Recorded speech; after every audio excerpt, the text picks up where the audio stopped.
Perceptive Power, the Art of Observation. Your World of Experience. In this book we shall direct your attention to a very important phase or form of your personal power.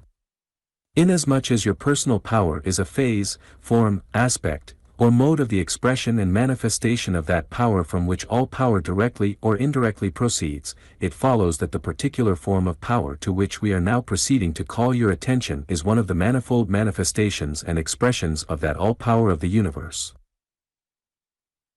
The particular phase or form of personal power which constitutes the subject matter of the present book is that known as perceptive power, the power by means of which you perceive, discern, observe, distinguish, and know the things of the outside world by means of the senses and the mental processes employing the raw material furnished by the sensory apparatus. By means of perceptive power you see, hear, feel the impressions received from the outside world.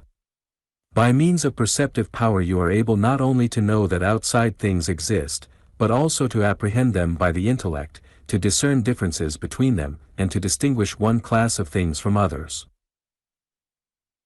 Your percepts, i.e., the products of your perception, furnish the elemental material from which all your concepts, notions, and ideas concerning things are derived, constituted, composed, or made up.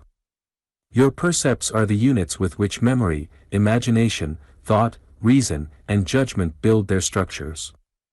All mental processes begin with perception, and depend upon it for their material. Around and about you is a wonderful world of things, infinite and inexhaustible in its contents. But within this world is a smaller and far more restricted world, a finite world consisting of the scattered items of material which you have abstracted from that outside world by means of your perceptive power. No matter how great may be that outside world, this inner world represents all that you have perceived and observed of that greater realm.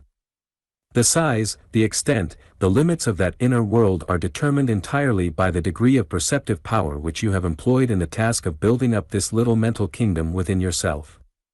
You are its creator, its ruler, its architect, its builder, the maker of its boundaries. It is as large or as small, as great or as insignificant, as you determine it to be, no more, no less. All that you know, have ever known, or ever will know of the great outside world is comprised in that particular mirrored representation or reflection of portions of it which constitutes your individual world of experience. By experience is meant the practical knowledge gained by observation or trial, the acquaintance acquired by personal observation or experiment. Your world of experience is your world of actual perception, observation and experiment.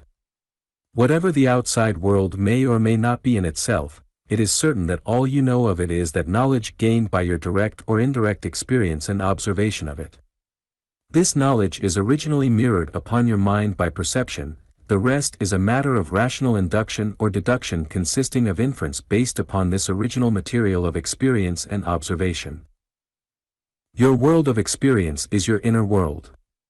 It is located in your mentality, on the conscious or subconscious planes or fields of your mental being.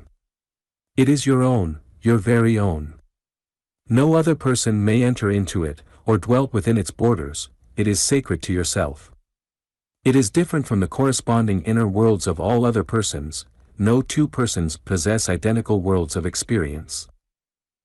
You, yourself, have created this unique world of experience which is your very own. You, yourself, are still creating it, and will continue to create it so long as you live. You create it with that wonderful tool or instrument which you call the power of perception, that is, you so create its elementary materials which are then worked up and built up into more complex forms by the other faculties of your mind. You are the creator of this world of experience. If you are wise, you will perform your creative work so thoroughly and efficiently that in the end you will be justified in looking upon it and calling it good. Careful analysis of your mental operations, experience, and consciousness will always reveal to you the important fact that you, yourself, are always the beginning, always the center, always the end of your world of experience. From that point of beginning, from that central point, and toward that end, you have proceeded to the creation of your world of experience. You build from the center, outward, Your horizon of experience constantly expands as your perceptive vision increases and takes in a greater area of the outside world.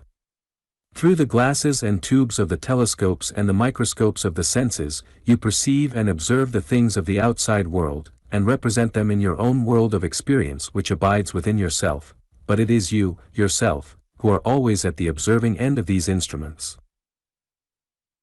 We now invite you to consider the processes by means of which you have created this unique world of experience, this inner world which is your very own. Plato well said that the ego is imprisoned in the body like an oyster in his shell. You, yourself, cannot get outside of this shell, at least while you are on this particular plane of existence. You cannot escape from its confining limits and thus secure immediate contact with the outside world and so acquire direct knowledge of its facts and events.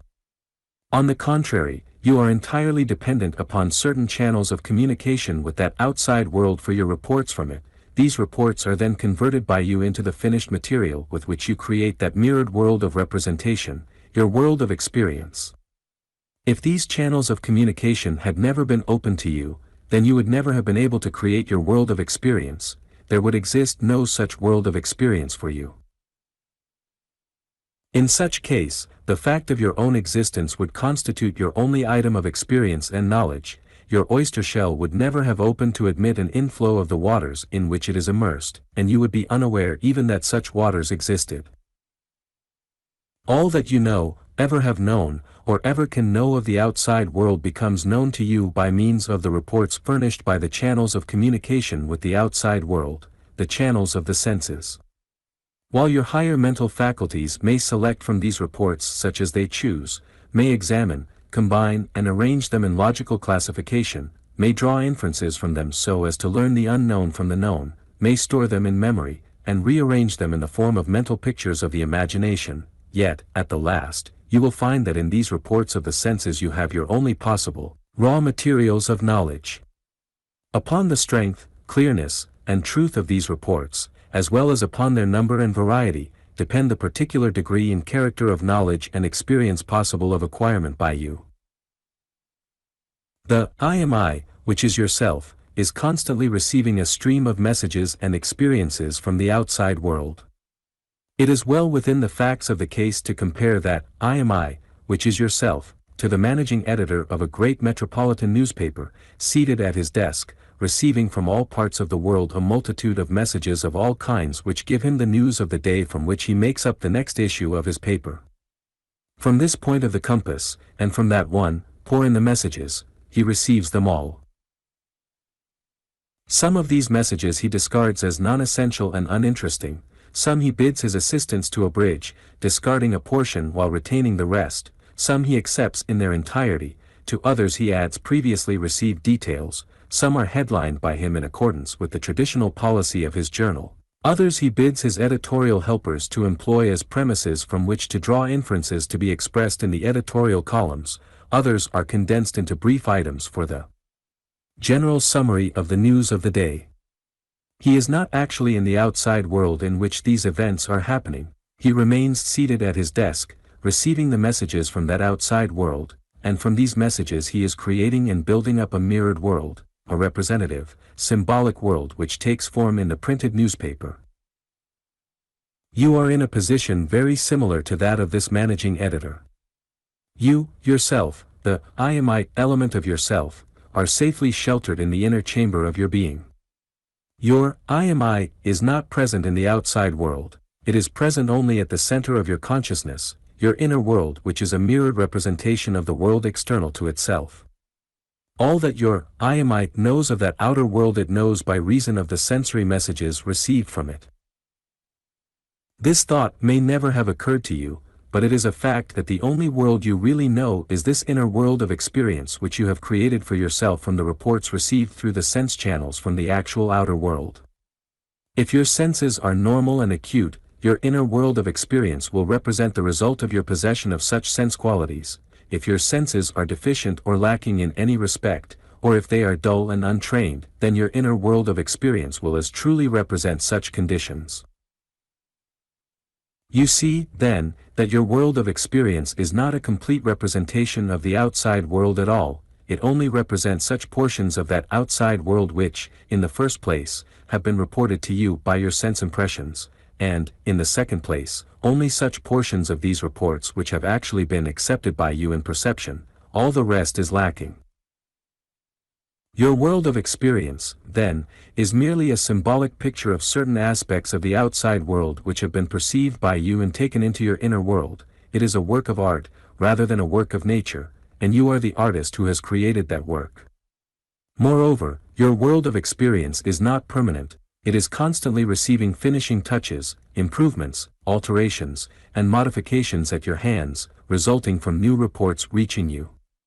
You, as you grow and change, are working incessantly, and often involuntarily, at the task of creating your world of experience.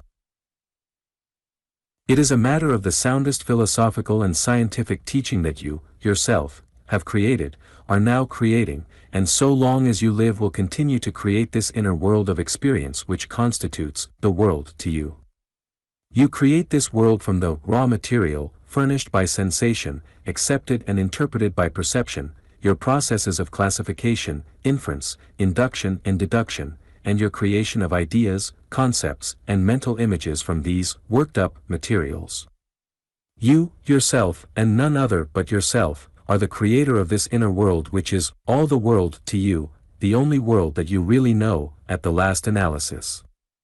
This is a statement of tremendous importance to you, if rightly understood, and you should not lightly pass it by, you should carefully consider and assimilate it. If you have any doubts concerning the truth of the above statements, and should feel desirous of further proof of them, you will find such proof at hand and in abundance. You need go no further than to consider how different the same outside world appears to different individuals observing it from the same place, at the same time. Each individual will be found to have received messages from the same outside world, under the same outer circumstances, but under different inner conditions, and each individual will have formed a different conception of that same outside world. The same outside world is present in each case, but the respective inner worlds of experience of the several individuals will be found to differ very materially from each other. No two will be exactly the same, and an almost incredible diversity and variety of perceptions have resulted. This fact of diversity and variety does not arise from any essential conditions of the outer world, you must remember, it is caused solely by the differences in the receiving instruments of sensation, the degrees of power and training of the faculty of perception, and by the use made of this material by the higher powers of the mind, on the part of the respective several individuals. The difference comes from within, not from without.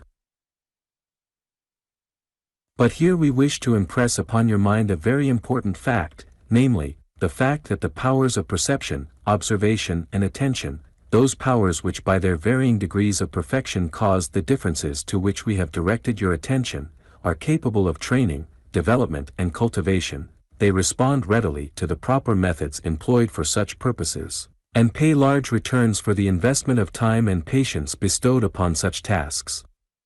It is a mistake to imagine that such powers are possible only to those who are born with it. It is an error to regard them as akin to the shape of the nose which is born with one, and which never can be altered or improved or exchanged for another more in accord with one's wishes.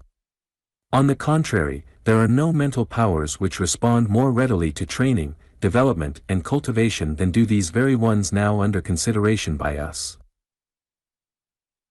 By means of approved scientific methods, not only weak faculties of this class may be developed into strong ones, inefficient ones into efficient ones, but even those which are considered reasonably strong and efficient may be made still stronger and still more efficient. Very few persons have done more than merely to begin to employ the full inherent powers of these faculties. Most of us are content if we find ourselves in the class of the average in such respects. We little dream of the wonderful possibilities ahead of us in this direction. Here and there, however, are found thoughtful persons who are advocating the employment of methods of cultivating these faculties in the young, as an important part of their education. These wise men and women very properly hold that such education would enable the child to learn by observation and the scientific employment of the powers of attention, far more effectively than by simply committing to memory the mass of book knowledge, which constitutes so large a part of the average modern education. That such training, development, and cultivation is well worthwhile to you will be apparent when you stop to consider that through these mental faculties in question you receive every constituent of your entire world of experience, that from such raw materials you obtain the only possible basis for your thoughts, your feelings, and your actions. If you seek a life rich in experience, in knowledge, in effective action, and in the highest emotional feeling, you will do well to begin here at the stage of the acquirement of these raw materials of knowledge, which are also the raw materials of all conscious experience and its expression. These raw materials are the bricks, the stone, the timbers from which the structures of our world of experience must be constructed. Moreover, they constitute also the ground upon which these structures are erected, the background, the scenery, the solid earth underfoot, and the blue skies above that world of experience. You are a creator of this world within, whether or not you desire to be. You are creating, you must create, a world of experience of some kind or character, and some degree of efficiency and merit. You cannot avoid the task. This being so, can you escape the conviction that it is your duty toward yourself, toward your fellows, toward the power which brought you into being, to build that world as well, as effectively, as beautifully, and as magnificently as lies within you so to do? It has well been said that, by their works they shall be known. This world of experience is one of the greatest of your works, it is the work upon which much of your other works depend. Therefore, it is the standard and measure by which you are to be judged, by others as well as by yourself. By it you shall be known, see to it that you are known well and favorably. Consciousness and sensation. Consciousness is one of the greatest mysteries of your being. You know perfectly well what it is to experience consciousness, but you know this largely by reason of its difference from unconsciousness. You find it almost impossible to define it satisfactorily, though you have not the slightest difficulty in distinguishing it from unconsciousness. It is unique, it is different from anything else of which you have knowledge or experience, this because it is only by means of it that you have any knowledge or experience of anything else. There are no other terms synonymous with it. If you seek to define it at all, you must employ the terms of consciousness in order to attempt the definition. The dictionaries help us but little, for they, too, must use the terms of consciousness in order to state the definition, and this is very unsatisfactory. The following examples of standard definitions of the term will illustrate this fact. Consciousness is the knowledge of one's own existence, sensations, mental operations, etc. Consciousness is the state of being aware of one's own existence, his condition, his sensations, his thoughts, feelings, and actions. Consciousness is that indefinable characteristic of mental states which causes us to be aware of them. From the position of strict logical thought, consciousness is incapable of definition, because there is nothing else except its negation, i.e., unconsciousness, with which to compare it. It resembles nothing else, and a logical definition requires the terms of something else with which to define logically any certain thing.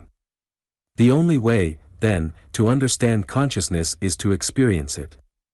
Fortunately, all of us have had such experience, otherwise we should never be able to understand what is meant by the term.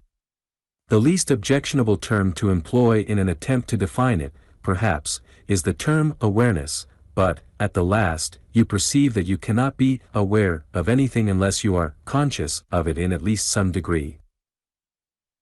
When we pass from the realm of psychology to that of physiology, we are no more successful in our efforts to explain consciousness.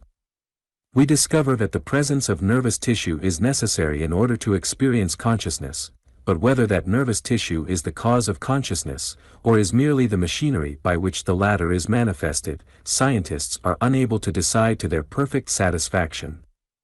Even Huxley with his giant intellect was compelled to report that, how it is that anything so remarkable as consciousness comes about by the result of irritating nervous tissue, is just as unaccountable as the appearance of the genii when Aladdin rubbed his lamp.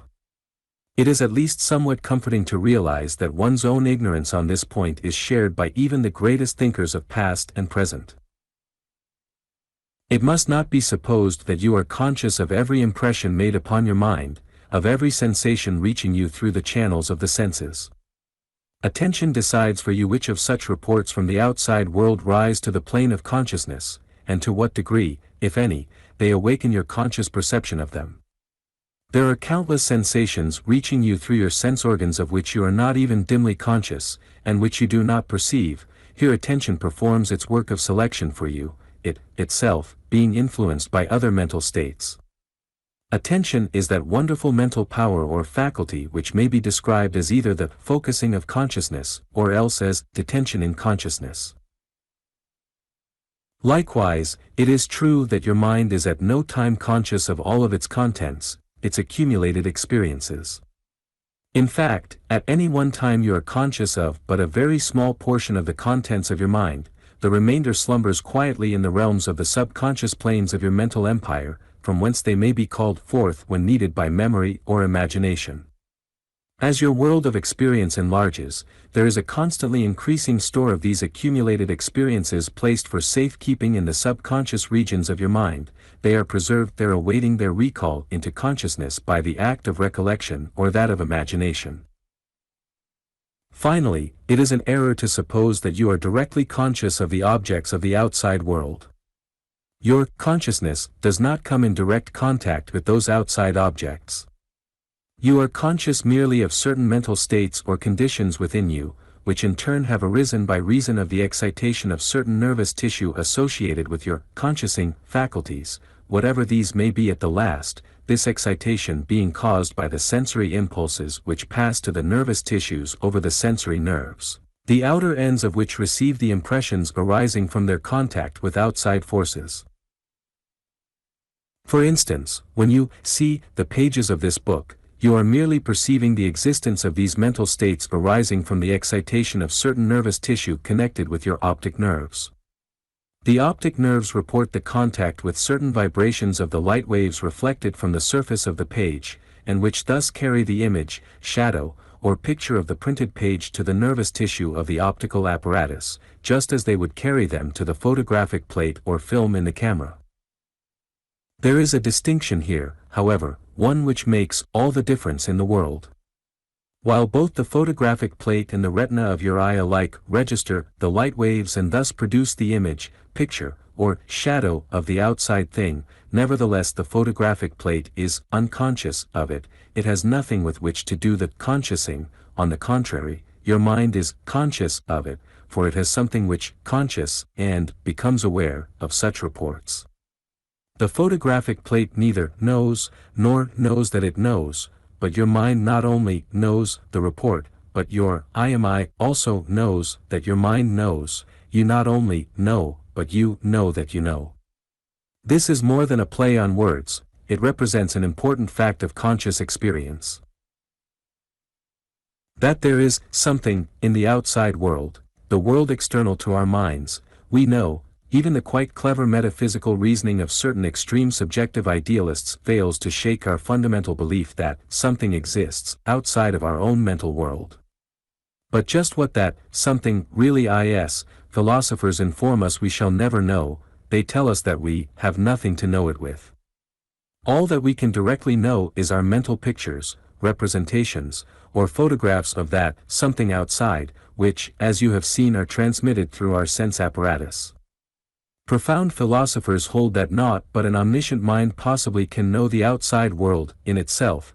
What it is in itself equals that which it is known to be by and to such infinite mind. Our world of experience, then, is but the mind's symbolic representation of the something outside, of that universe as it is in itself, and as an omniscient mind does, or would, know it to be in its ultimate verity. At the best, our mental picture of it is but symbolic and approximate. Its degree of verity depends upon the effectiveness and efficiency of our mental photography, and this, in turn, depends upon the quality and efficient employment of our mental photographic apparatus.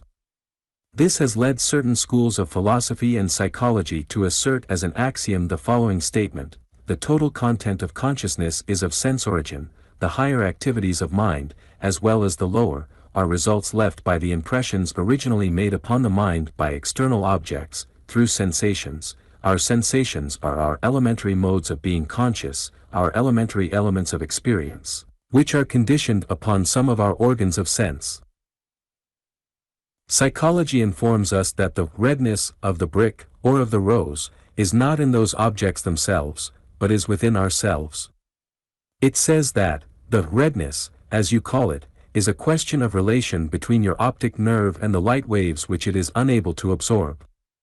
In a lesser light, the redness will be purple, at night, it will be black, a very little deviation from normal vision on your part, i.e., color blindness, would make it green. Ziehen speaks of the obvious error of former centuries, first refuted by Locke, though still shared by naive thought today, i.e., that the objects about us are colored, warm, cold, etc. The nervous apparatus selects only certain motions of matter or of ether, which they transform into that form of nerve excitation with which they are familiar. It is only this nerve excitation which we perceive as red, warm, or hard.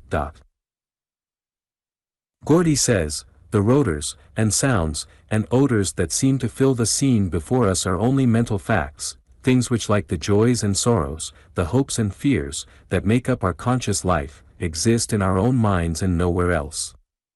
When we follow in imagination the vibrations of air radiating from the singing birds in every direction, and the waves of light radiating from the leaves of the trees, we are forced to conclude that leaves, songs of birds, blossoms, flowers are only exciting causes of effects which appear in our conscious life as sensations.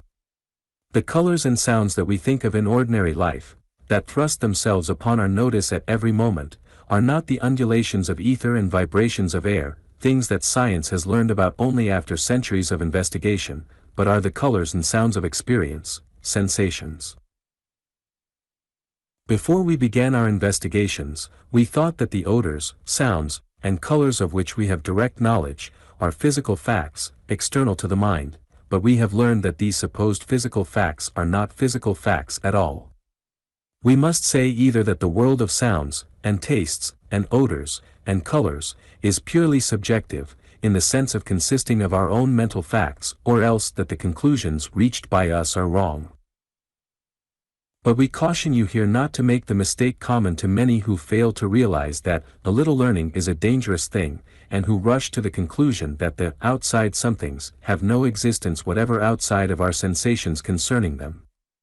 Even some brilliant philosophers have at times made this mistake. It has well been said of this extreme idealistic theory that, though it has never been logically disproved, yet no one really has ever believed and acted upon it. Even the metaphysicians asserting that the world is our dream have failed to act upon that hypothesis. Something in us tells us that something is there. Reason asserts itself, sanity is preserved.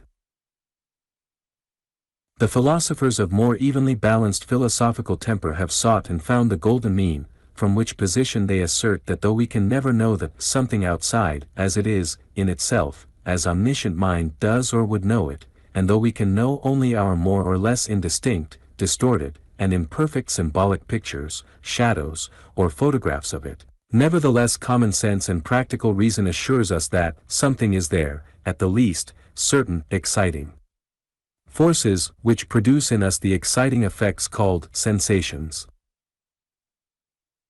In steering clear of the scylla of the naive beliefs of the man on the street, who holds that the substance of our sensations is, in the things themselves, rather than in us, we must be equally careful to avoid the Charybdis of those schools of subjective idealism which go so far as to hold that the things themselves have no existence in themselves, but exist solely in our minds. Here, as elsewhere, beware of the extremes, seek the middle channel, the middle of the road, strive to attain and maintain the golden mean.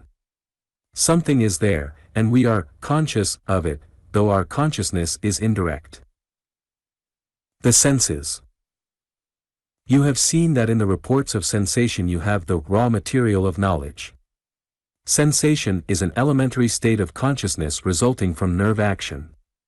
As you have seen, when the retina is stimulated by light, the irritation is carried by the optic nerve to the nervous tissue of the brain, excitation of that tissue arises, consciousness results, and sensation occurs.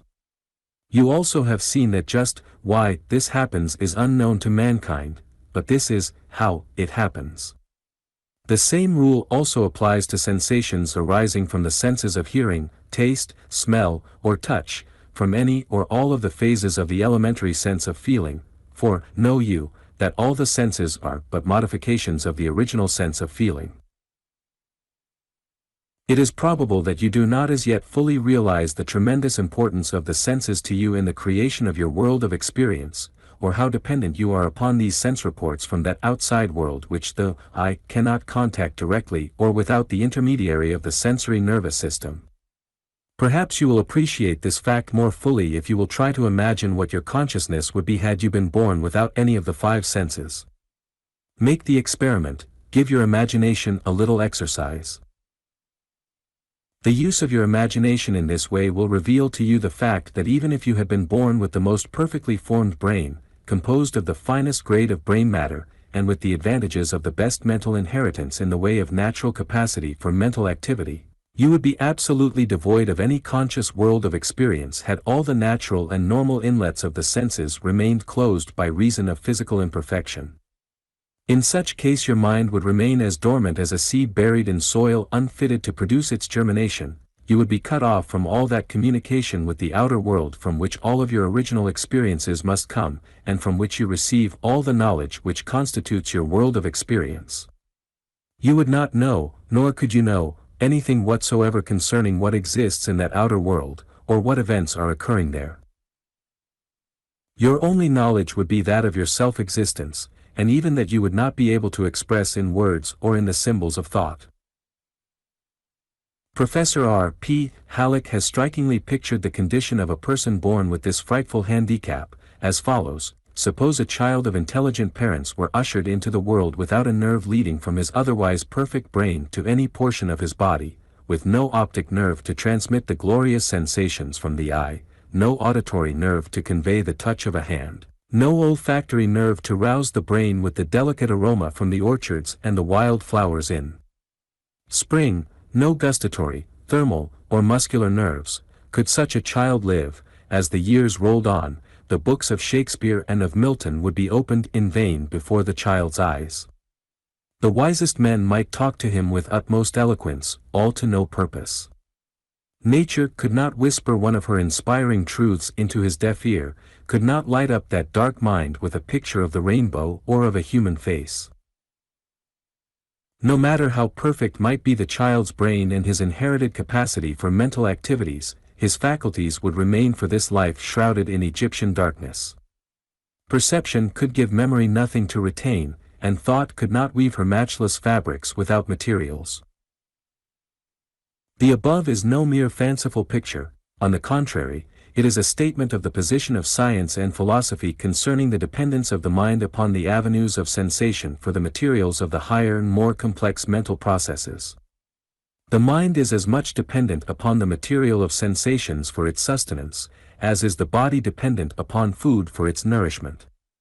Both mind and body require for their respective activities the material from the outside world. This supplied, both mind and body are able to convert, transform and transmute this material into more complex forms of activity and substance.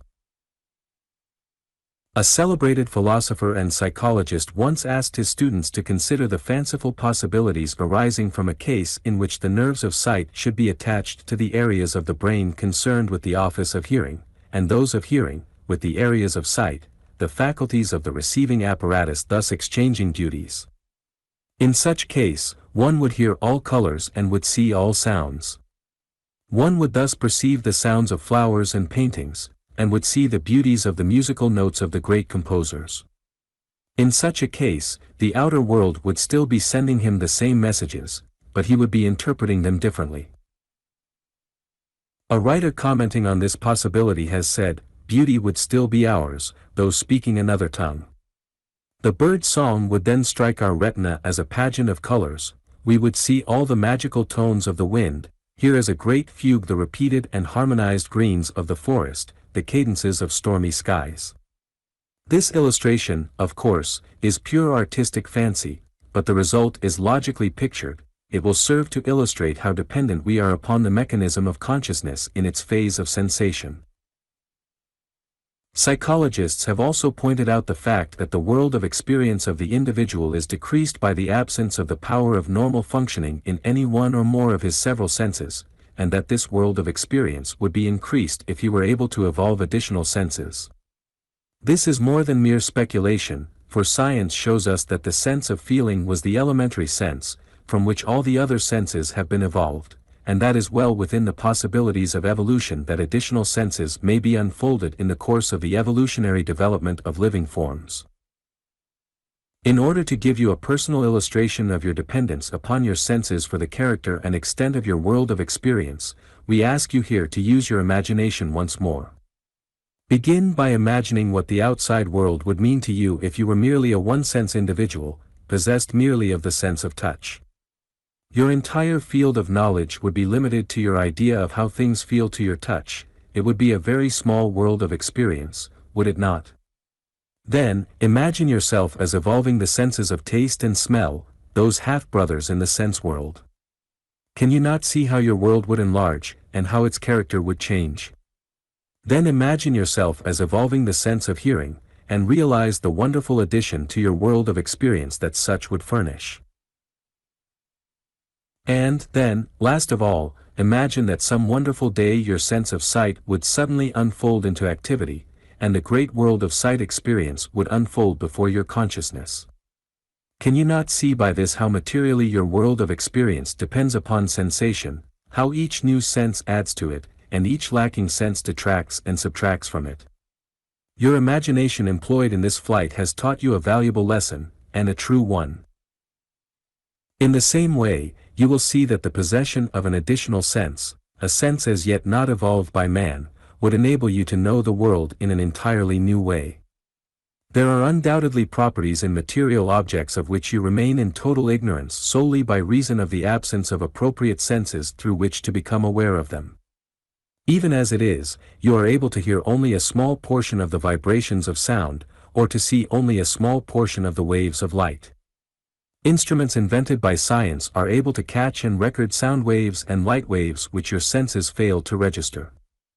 Only a very small proportion of the outer world is really revealed to you through your senses, this because of the fact that your sense instruments are not capable of registering them. A further evolution of your senses would enable you to become aware of an entirely new world of things which exists on all sides of you, but which form no part of your inner world of experience. The microscope, the telescope and other optical instruments show what your normal sight would perceive were your optical mechanism of a higher order. Delicate apparatus reveal sounds which your normal hearing would perceive were your auditory organs of a finer order. Delicate photographic plates register light waves which your eyes perceive not, but which would become apparent to you were your optical mechanism more perfect. These supplementary senses, as these scientific appliances have been called, reveal to you the presence of objects and qualities of objects which are unknown to you when you depend upon your normal sense organs. Moreover, certain of the lower animals have a higher development of certain senses than has man. In fact, some careful thinkers even believe that certain of the lower animals possess senses lacking in man. The far-seeing eye of the eagle and the hawk perceive distant objects invisible to man. Most of the lower animals have preserved that fine and delicate sense of smell which man has lost by disuse in the course of his rise to civilization, and some of the insects undoubtedly hear sounds below the register of the human ear. An additional sense undoubtedly would open up a new world to you. Fancy the result of the development in you of a new sense which would register the waves of electricity or magnetism. In such case you would be able to see or hear what is going on at great distances, even on the other side of the globe. Fancy may even picture you possessed of a sense enabling you to become aware of the waves of wireless telegraphy. A sense capable of registering the X-ray waves would enable you to see through a stone wall, and to perceive what is going on inside of a brick house or on the other side of a closed door. A similar extension of your sense of sight might enable you to see what is happening on Mars, or to perceive the life of the microscopic world in the drop of water. If you had appropriate sense instruments, you might even catch the vibrations of the thought activities of others. A telepathic sense certainly would be most interesting and instructive.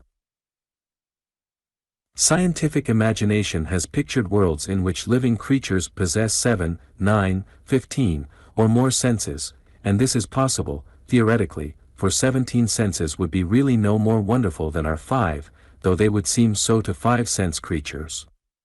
Listen to these statements made by careful thinkers. Kay says, an additional sense might probably make revelations to us no less surprising than the sense of sight to one who been born blind. Carpenter says, it does not seem at all improbable that there are properties of matter of which none of our senses can take immediate cognizance, and which other beings might be formed to perceive in the same manner as we are sensible to light, sound, etc. Mason says, if a new sense or two were added to the present normal number in man, that which is now the phenomenal world for all of us might, for all we know, burst into something amazingly wider and different, in consequence of the additional revelations through these new senses. Isaac Taylor says, it is not to be thought that the eye of man is the measure of the Creator's power. Has he created nothing which he has not exposed to our senses?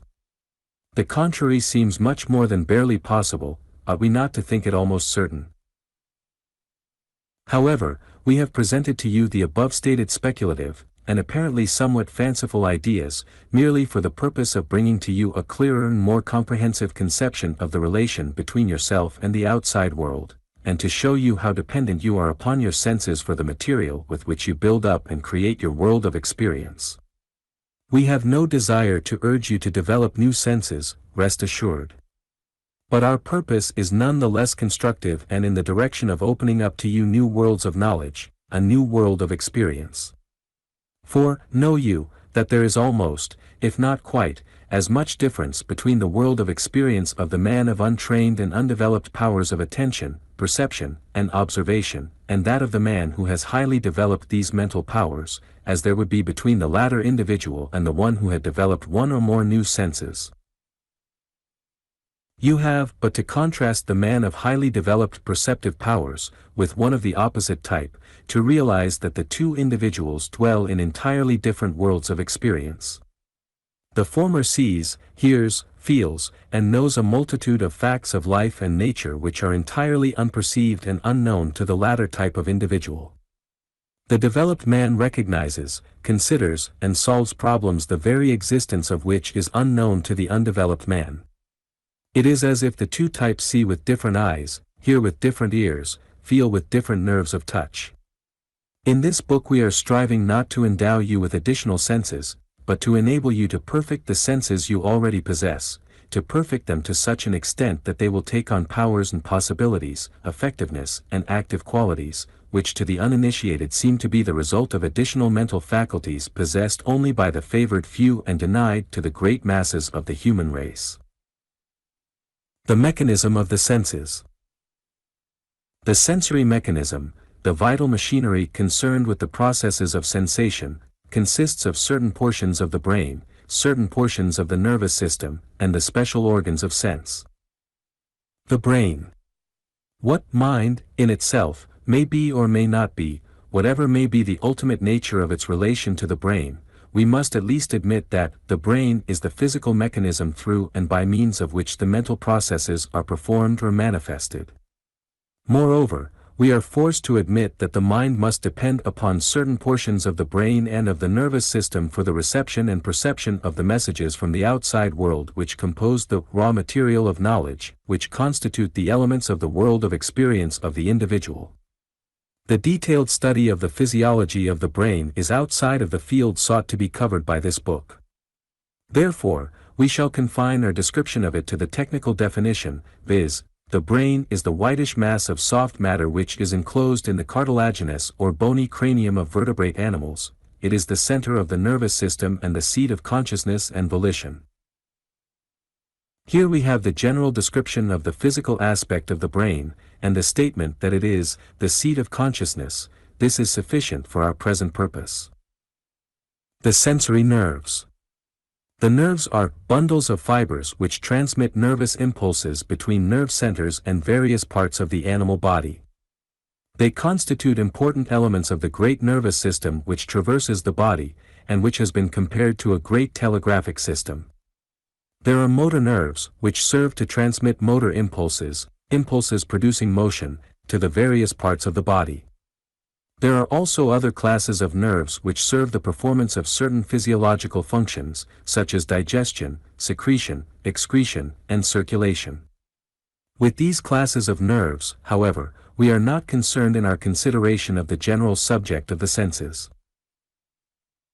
Our sole concern here is with what are called the sensory nerves, that general class of nerves which transmit sensations from the various parts of the body to the central receiving office of the brain.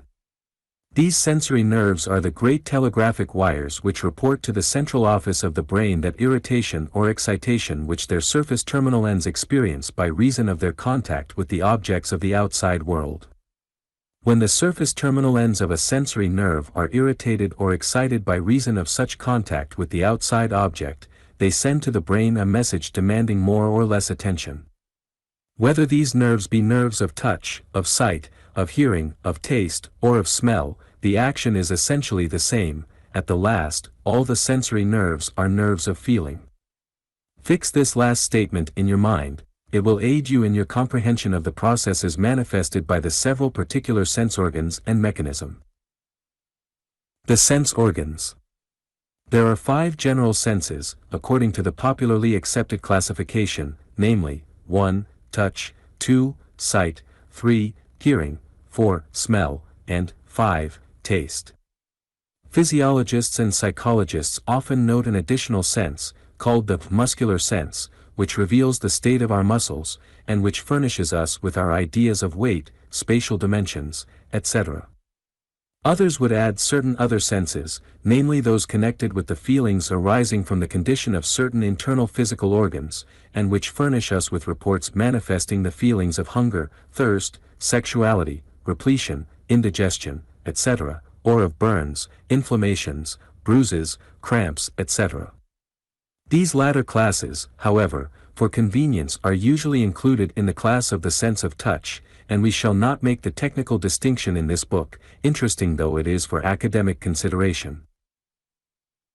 Each particular sense has its appropriate organ of reception, and the special sensory nerves attached to it, the latter conveying the reports from the receiving organ to the brain. Thus, the sense of touch employs the nervous centers upon the surface of the skin and in the muscles, and the nerves attached to these which lead to the brain. The sense of sight employs the eye, and its appropriate nerves. The sense of hearing employs the ear, and its nerves. The sense of smell employs the nose, and its nerves. The sense of taste employs the tongue, portions of the mouth, and their nerves. Each organ of sense is specially adapted for the reception of the irritation or excitation arising from its appropriate stimuli. No organ of sense will report the stimuli appropriate to another. Each organ of sense has its own particular kind of irritation by which it is excited. Sound does not excite the eye, nor light, the ear. Each sense organ functions only in its own special field. Each and every sensation involves 1. An external stimulus which, coming in contact with the sense organ, serves to irritate or excite the latter. 2. A physical organ which receives the irritation or excitation caused by contact with the external object and transmits it to the brain by means of the connecting nerves. 3. The connecting nerves which serve to transmit the irritating or exciting message from the sense organ to the brain center concerned with the latter. 4. The brain center concerned with the sense organ, and which receives the message from the latter carried by the sensory nerves. And 5. The mental impression, or state of perceptive consciousness, which arises from the physical impression, and which is the representation of the latter on the mental plane. A sensation, then, is seen to consist of 1. A physical condition of change arising from contact with an external object, this condition of change involving the sense organ, the transmitting nerves, and the brain, and 2. The mental impression or state of perceptive consciousness resulting from the physical change or condition. In short, a completed sensation is perceived to be a mental representation of an external fact by which it is produced, or a mental representation which is the internal sign of an external fact exciting it. It should be noted here that one may have a partial sensation, caused by the action of the imagination, in which there is no external object involved. Likewise, the external object may produce the physical irritation and excitement, and the resulting message to the brain, but if the attention of the mind is strongly directed elsewhere, the mental state or impression will not be produced. But in all cases of complete and full sensation, both the physical and the mental elements must be involved actively. It is generally accepted that all the various senses, with their special organs, are evolutions from the original sense and organs of feeling, the most elementary form of the latter being the sense of touch. In every sensation something external must touch the sensitive organ or nerves of the sense involved. Sight, hearing, taste, smell, all these are but refined and more complex forms and phases of touch or feeling, and their special organs are but more complex organs of touch or feeling. Touch of one kind or another, of some degree or mode, is concerned in every act of sensation. Modern science tends to verify the ancient contention of Democritus that all the senses are but modifications of touch. Moreover, modern science informs us that everything external that acts upon the organs of sense acts in the form of motion, that nothing external can act upon the senses or be taken up by them unless it present itself to them in the form of motion.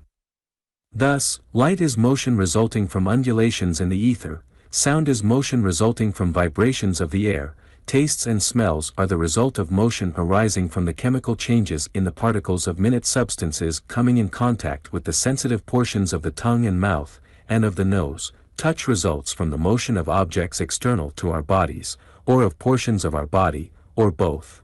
All touch implies motion. The external world is made manifest to you through your senses only by reason of the motions caused by its energies, these external motions being taken up and continued by your nervous system, and finally brought to the attention and perception of your mind. Science holds that the various nervous actions which result in various sensations must be regarded as definite series of motions. The vibrations from outside yourself accelerate and are transformed into the vibrations within your nervous system, and thus produce sensation. All that is transmitted from an organ of sense to the brain is a particular mode of motion. The particular modes of motion thus transmitted are then variously interpreted by the mind in the process of perception. All this serves once more to bring us to the realization that your world of experience is merely a representation of the outer world, such portion of that outer world which your senses are able to receive and transmit to your mind, there to be interpreted and employed as the raw materials of knowledge.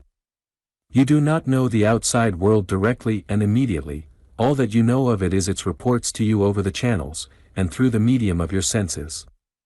As Helmholtz says, our sensations are for us only symbols of the objects in the external world, and correspond to them only in some such way as written characters or articulate words do to the things they denote. We ask you now to consider in further detail each of the 5 great classes of the senses. The sense of touch. The special receptive organ of the sense of touch extends practically over the entire outer surface of the body, though it manifests in greatly varying degrees according to the particular part of the body subjected to the contact with the external objects. The skin covering your body is attached to a very large number of sensory nerves which have their ending in it. When these nerve ends come in contact with an external object, they become irritated and excited, and report the degree and character of such contact to your brain, employing for the transmission the entire length of the connecting nerves. They convey to your brain a peculiar report of pressure or contact, which your mind refers to the particular part of your body in which the receiving nerve end is located. Not only this, but they report also the particular character or nature of the pressure or contact, so that your mind perceives the differences which indicate what you call hardness, softness, roughness, smoothness, etc., or what you call temperature, and what you call weight, shape, form, or size, or what you call pressure. Some of these nerve ends report mere contact and degree of pressure, others merely report temperature, others report the other several material sensation-producing properties of the contacted object. Some of these nerve ends are very sensitive, as, for example, the tip of the tongue, the fingertips, etc. Others lack this degree of sensitiveness, as, for instance, the nerve ends located in the back. The nerve ends of certain portions of the body respond far more readily than do others to the excitement of temperature, as, for example, the nerve ends of the cheek. This is why a woman will hold her hot iron near to her cheek in order to test its temperature. Certain nerve ends abound in heat spots on the body, while others are located in the cold spots, the region of which is particularly susceptible to impressions of cold. Other sensory nerves concerned with the sense of touch have their ends in the muscles, as well as in the skin. The reports of such nerves are the basis of that variation of the sense of touch which some psychologists call the muscular sense, in contradistinction to the other forms of touch, the latter being called the tactile sense, the true sense of touch. The muscular sense reports differences in weight, space dimensions, pressure, movements in the contacted objects and certain other physical conditions in the contacted object. In fact, the term muscular sensations has been applied to all those sensations originating in the tensed or relaxed muscles. The muscular sensation nerve ends are excited not so much by the contact of the external object, as by the state of tension resulting from the extension or contraction of the muscles. The sense of sight. The special receptive organ of the sense of sight consists of that delicate piece of physical mechanism known as the eye. This wonderful instrument, or piece of mechanism, consists of several parts, the actions of which are closely coordinated. The following description of the mechanism of the eye, made by Kirk, will give you a comprehensive and practical conception of it. The optical apparatus may be supposed for the sake of description to consist of several parts. First, of a series of transparent refracting surfaces and media by means of which images of external objects are brought to a focus upon the back of the eye, and secondly, of a sensitive screen, the retina, which is a specialized termination of the optic nerve, capable of being stimulated by luminous objects, and of sending through the optic nerve such an impression as to produce in the brain visual sensations. To these main parts may be added, thirdly, an apparatus for focusing objects at different angles from the eye, called accommodation. Even this does not complete the description of the whole organ of vision, since both eyes are usually employed in vision, and so, fourth, an arrangement exists by means of which the eyes may be turned in the same direction by a system of muscles, so that binocular vision is possible. The eye may be compared to a photographic camera, the transparent media corresponding to the photographic lens. In such a camera, images of objects are thrown upon a ground glass screen at the back of a box, the interior of which is painted black. In the eye, the camera proper is represented by the eyeball with its choroidal pigment, the screen by the retina, and the lens by the refracting media. In the case of the camera, the screen is enabled to receive clear images of objects at different distances, by an apparatus for focusing. The corresponding apparatus in the eye is the accommodation. The iris, which is capable of allowing more or less light to pass into the eye, corresponds with the different sized diaphragms used in photographic apparatus. But the eye does not really see, the mind is that which actually sees. The eye is merely a miniature natural photographic lens in which the rays of light are focused upon the screen of the retina. The retina is irritated and excited by these focused rays, and by means of the optic nerve it transmits this excitement to certain areas of the brain. From these changes in the brain cells of those areas the physical phase of sensation results, the mental phase being performed by the mind, which becomes aware of these brain changes in perception, and thus sees them. Seeing, at the last, is a mental process, but the physical optical apparatus is required in order that the mind may perform it. The sense of hearing. The special receptive organ of the sense of hearing is that delicate piece of physical mechanism known as the ear. The front portion of the internal ear is a labyrinthine cavity, consisting of intricate windings manifesting accurate scientific principles and mechanical arrangement.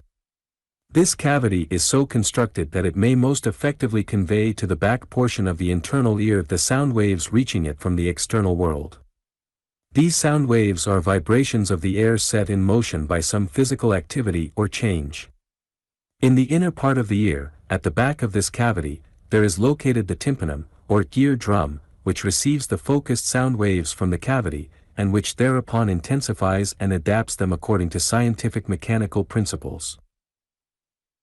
These intensified and adapted sound vibrations are taken up by the ends of the auditory nerve, the excitation of the latter being then transmitted over the length of the auditory nerve to the brain. The mind then becomes consciously aware of the excitement of the auditory nerve, and thus hears the sound. The mind becomes conscious of, and perceives and interprets those qualities and properties of sound which we know as 1. Pitch, consisting of the comparative number of vibrations, 2. Intensity, or the comparative volume or quantity of the vibrations, 3. Quality, or the special character or nature of the vibrations arising from the character of the agent producing the sound, and 4. Relation, or the comparative degree of harmony or discord, music or noise, resulting from the vibrations. The range of the sense of hearing is limited in human beings to a very narrow scale. There are many sound vibrations which are either too low or too high for us to hear and know, but which are registered by special scientific instruments designed for the purpose. The sense of smell. The special receptive organ of the sense of smell is that more or less efficient piece of physical mechanism known as the nose. The nostrils, or the external openings of the nose, admit the passage of minute portions of material objects, such as gaseous matter, or very small particles of solid matter. The admitted particles, however, consisting principally of tenuous gases thrown off from solid matter or fluids. The cavity of the nostrils is lined with a thin mucous membrane, well filled with the ends of minute olfactory nerves. The minute particles of matter, coming in contact with this delicate mucous membrane, irritate and excite these olfactory nerve ends, and this excitement is transmitted by the olfactory nerves themselves to the brain. The brain excitement awakens conscious attention on the part of the mind, and the mental process of sensation occurs. Some particles of matter excite the olfactory nerves much more than do others. The difference arises from the respective chemical composition of the substances of which the particles consist. Some substances are very penetrating in their action upon these nerves, as, for instance, musk, this because of the fact that they give off a large number of molecules.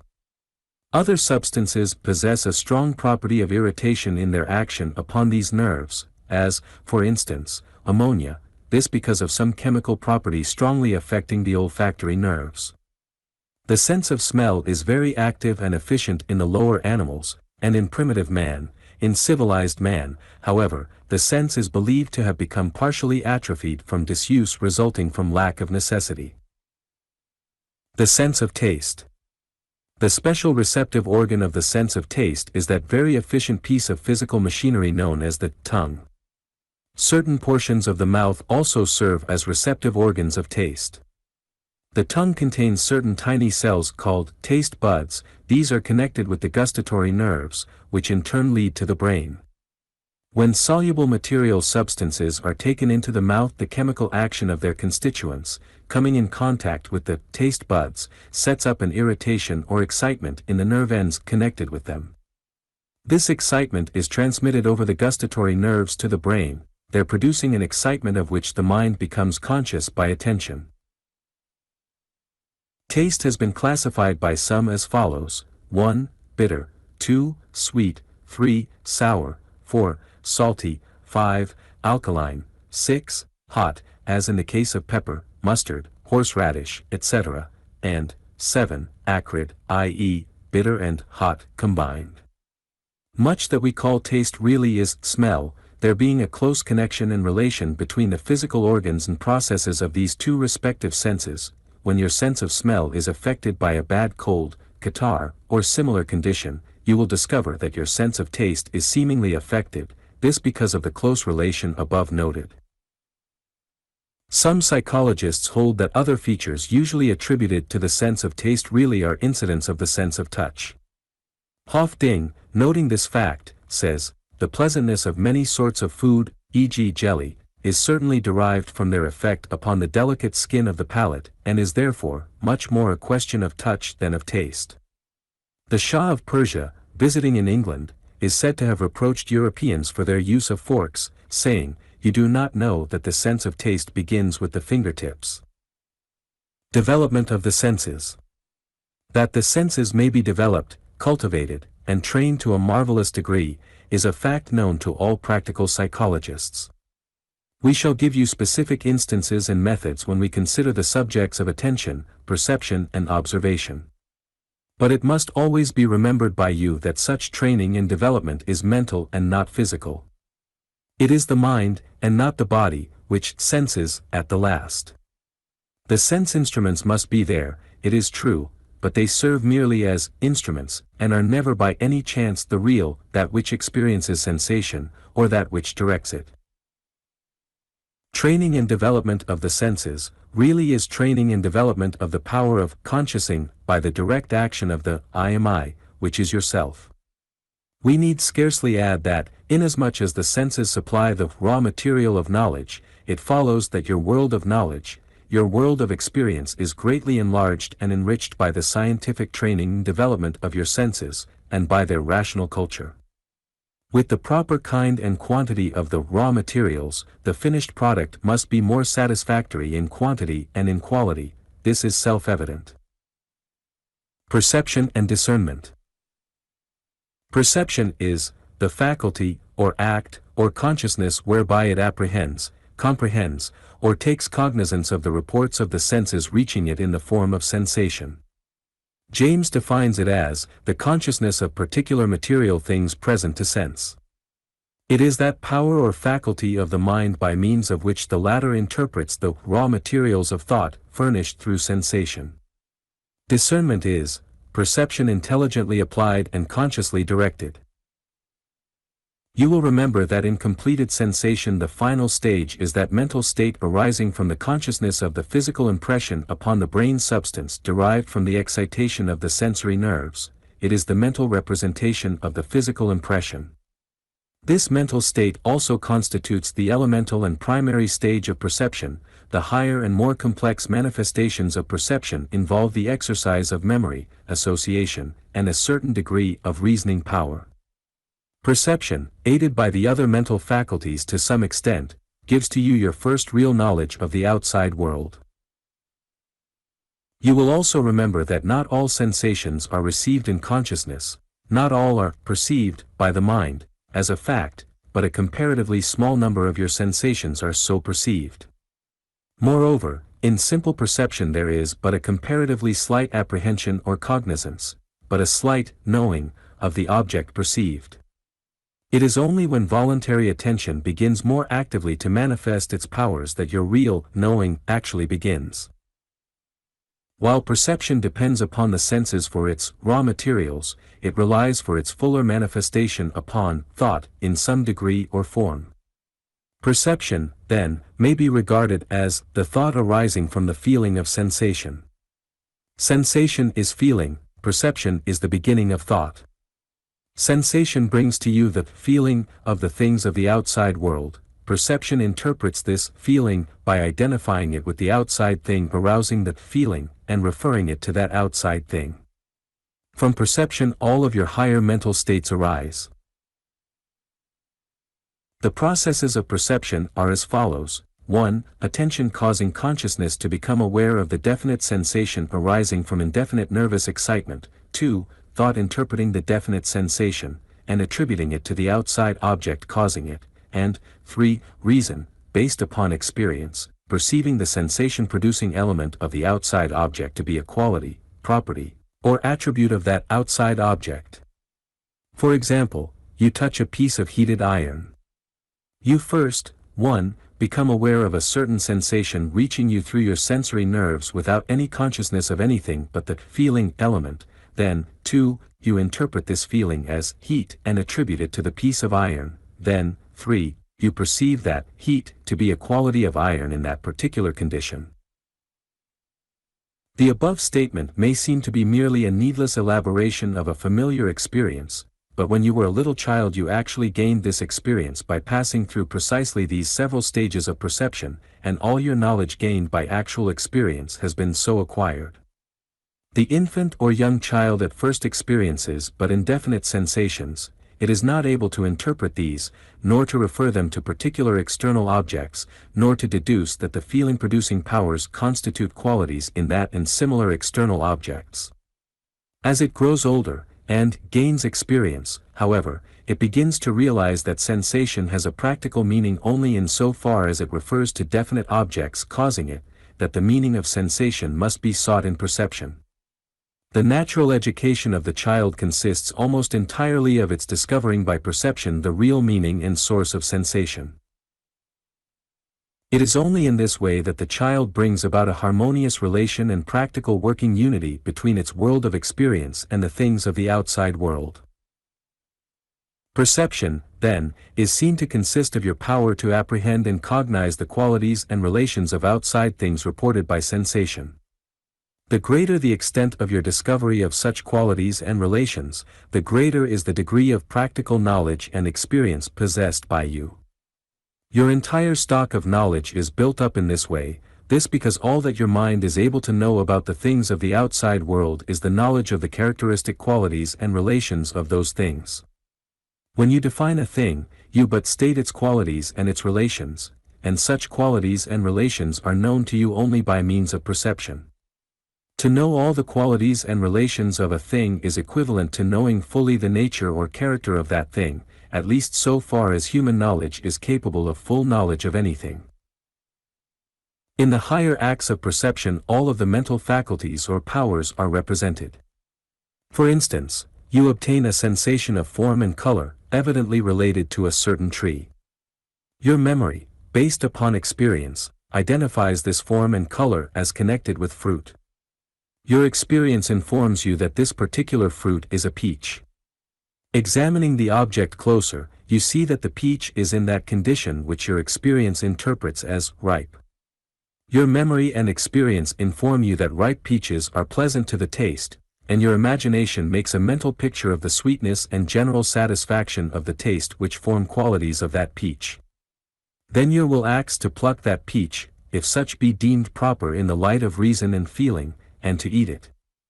But all that you know about that peach when you see it has been gained by experience along the lines of the gradual and progressive processes of sensation, perception, memory, imagination and thought. This, again, may seem needless elaboration, but such is the way by which you have learned about the qualities of peaches, and the processes by means of which you must learn about any and every other thing when you first become acquainted with it. You learn only by experience based upon your perception of the qualities and relations of things, and your perception arises from sensation. Your world of experience is created by perception. You will do well to fix this fact in your mind, for it is important. Distinction between sensation and perception. We ask you to consider, in the form of the following summary, the distinction between sensation and perception. This distinction is a somewhat difficult one for many students, and it is important for the purpose of the present instruction that you should be able clearly to make it. Here follows the summary. In sensation, the mind is conscious simply of an inflowing feeling. In perception, the mind goes out toward the object of that feeling. Sensation flows inward, perception moves outward. In sensation, the mind is passive, in perception, the mind is active. Sensation necessarily implies neither the belief in nor the conviction of the existence of an outside object. The infant's early experiences show this plainly. Perception necessarily implies a belief in and conviction of the existence of an outside object causing sensation. Sensation is concerned merely with inner mental states. Perception involves also the recognition of outer things. Sensation requires merely consciousness. Perception requires thought directed toward an outside object. Sensation knows only the inner feeling giving rise to it. Perception knows also the outside thing which causes the inner feeling. Perception is a power of the mind, not of the physical senses. It is capable of an almost incredible degree of training, cultivation and development. There are certain laws governing its development and training. It is possible for you to train and develop your powers of perception to such a degree that you may become a veritable master of perception. If your ambition does not reach such heights, you may at least develop and train your powers of perception to such a degree and extent that you will double or treble your efficiency in your chosen field of endeavor, and also fit yourself for still higher planes of work in the world. You, yourself, are the creator of your world of experience, and you create it largely by means of your powers of perception. It is for you to decide just what you wish to create. Your action upon that decision will perform the creative work. In order that you may realize the full possibilities of the development of the powers of perception along the lines of each of the several senses, we call your attention to the following scientific statements of examples and instances of cases in which certain individuals have developed such powers far beyond that of the average person. Such individuals were not possessed of abnormal senses, or sense organs. Their sense organs were probably no more efficient than are yours, but their mental powers of perception had been so trained and developed as to cause them to appear to be gifted with abnormal powers. Visual perception. The mental power of perception of the impressions received through the sense of sight is capable of extraordinary improvement by training. This improvement, and the training which produces it, proceeds along three general lines, viz. 1. The line of increased quickness and readiness in the visual perception of general or special objects. 2. The line of increased capacity for discerning and perceiving minute objects which ordinarily escape visual observation. And 3. The line of increased powers of discriminating and perceiving the subtle and slight differences of form, size, color, and general composition or arrangement of parts in the objects observed. It should be noted, in passing, that one may train his visual perception along any one of these three lines, and attain great efficiency in it, yet with but comparatively little improvement in the other two lines. As examples of trained visual perception along the above-mentioned lines, the following instances will serve to illustrate the principle. Ho-Din, who had developed marvelous powers of visual perception, once said, "I can safely assert that a lady seeing another pass at full speed in a carriage will have time to analyze her toilette from her bonnet to her shoes, and be able to describe not only the fashion and quality of the stuffs, but also to say whether the lace be real or only machine-made. I have known ladies to do this." Ho-Din, himself, acquired by practice and self-training the faculty of being able to pass rapidly before a shop window, bestowing but one full glance upon its contents, and then, when out of sight of the window, correctly to call off or write down a complete list of the window's contents, including even the merest trifles there displayed. Not only this, but he also taught his assistants to perform the same feat as a preparation for respective careers as conjurers. Celebrated artists have won wagers by painting satisfactory portraits of persons upon whom they had bestowed but a single though comprehensive glance. Noted scholars have acquired by practice the art of reading long sentences, paragraphs, or portions of printed pages at a single glance. In fact, many students are able to read a whole line of a printed column at a glance, after but slight practice. Professor Porter, once president of Yale, is said to have been able to read at a single, quick glance, a quarter and sometimes a half page of an ordinary textbook. Instances of similar proficiency are far from uncommon. Book reviewers frequently are able to catch the spirit of a book, and to obtain a very comprehensive idea of its contents, by rapidly turning its pages and skimming through it, stopping only here and there when some particularly attractive passage presents itself. Others frequently handling books acquire a similar proficiency. Large department stores employ skilled observers to report the special features displayed in the business establishments of their rivals in trade. These observers promenade leisurely through the aisles and corridors of the rival establishments, carefully noting the details of the articles of merchandise there displayed, or the arrangement of the goods, or other points concerning which their employers desire information. They frequently attain wonderful proficiency along these lines. Some of them are renowned for their almost photographic powers of perception. Milliners and celebrated dressmakers are very careful not to subject their advanced styles and models to even the casual inspection of strangers, since these visitors often turn out to be the trained observers employed by others in the same lines of business. Along the same general lines are the activities of the spies sent out by professional thieves to discover and report the details of the premises which have been selected as the scene of future burglaries. Disguised as beggars, peddlers, telegraph messengers, errand boys, telephone inspectors, electric light repairers, etc., these spies gain access to the premises. Once in a house or a room, the spy glances hastily around, carefully noting the location of the doors, windows, locks, receptacles, stairways, etc., from which observations a map is afterward drawn to be used by the professional burglars or sneak thieves.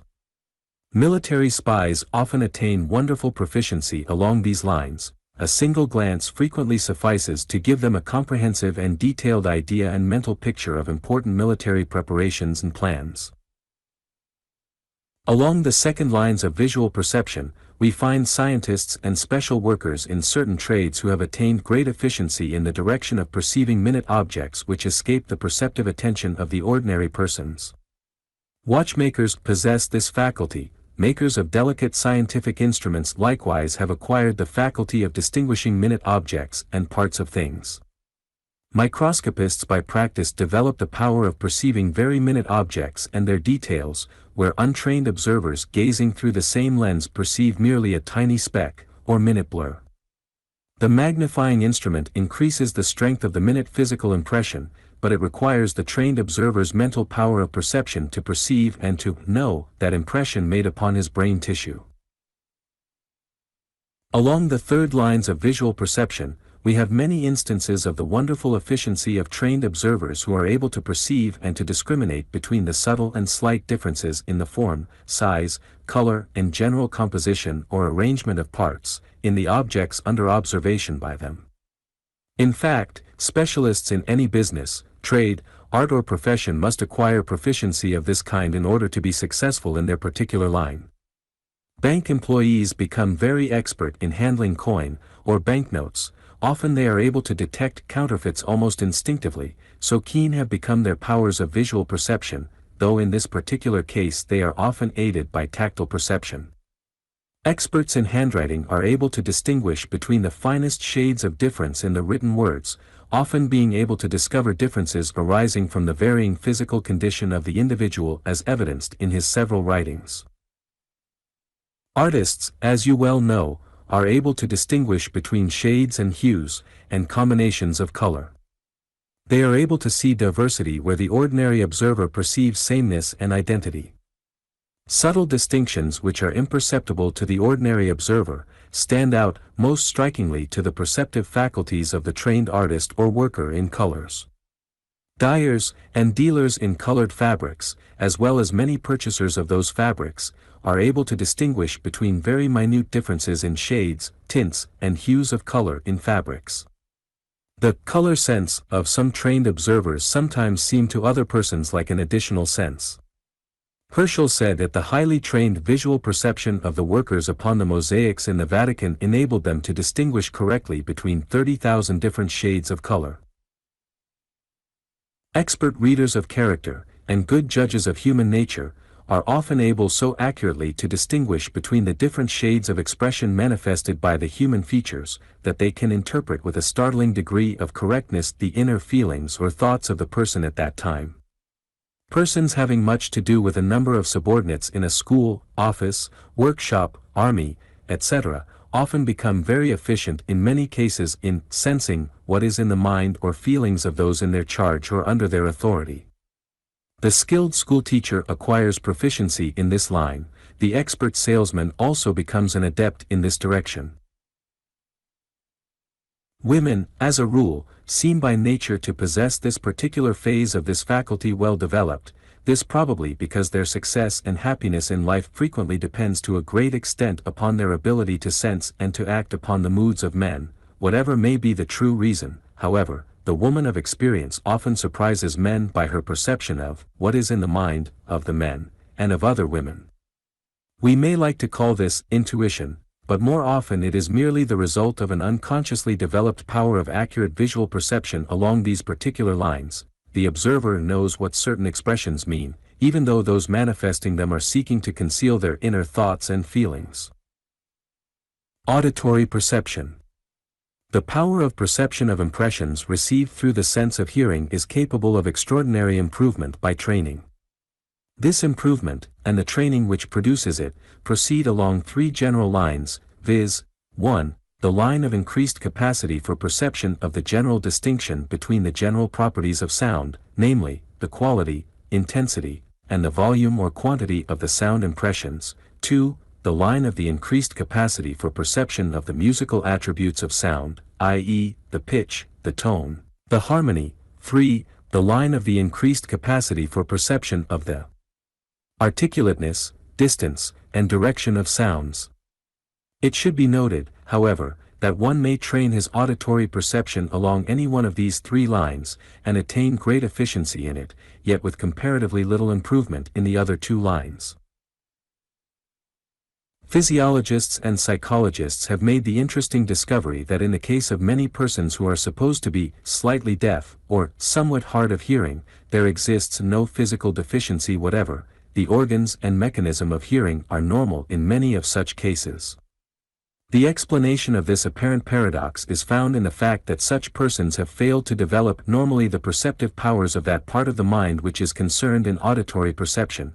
In short, such persons are deficient in the power of attending to the sounds reaching them through their ears, and in the faculty of interpreting or understanding them, of perceiving them mentally. It is gratifying to be able to state that such cases are usually capable of being cured of their deafness under the proper methods of awakening the attention, and of training the auditory perception. In this connection it is interesting to note the cases of persons who seem to be deficient in hearing ordinary conversation, but who will very quickly and distinctly hear even the slightest whisper of the voices of persons who are discussing the careless hearer, i.e., making personal remarks concerning him or her. Here we have a familiar example of the result of the failure to employ attention, and the marked improvement when attention is actually employed. As Harvey said, that one half of the deafness that exists is the result of inattention, cannot be doubted.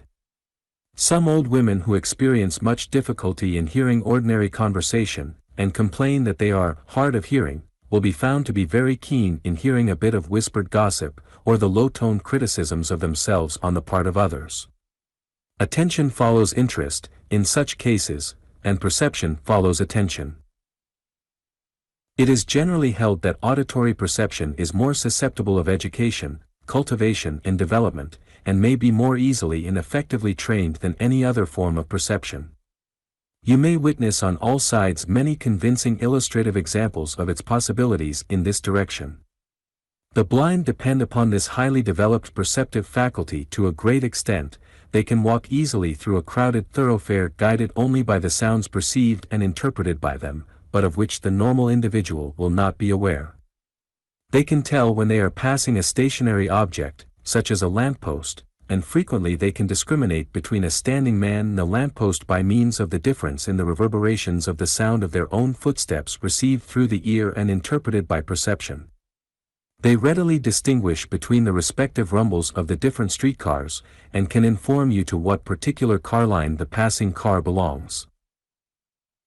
We have known cases in which the blind man has been able correctly to inform us of the size and type of a passing automobile. Likewise, blind persons usually can distinguish between an empty room and one in which another person happens to be, all by means of their keen perception of sounds.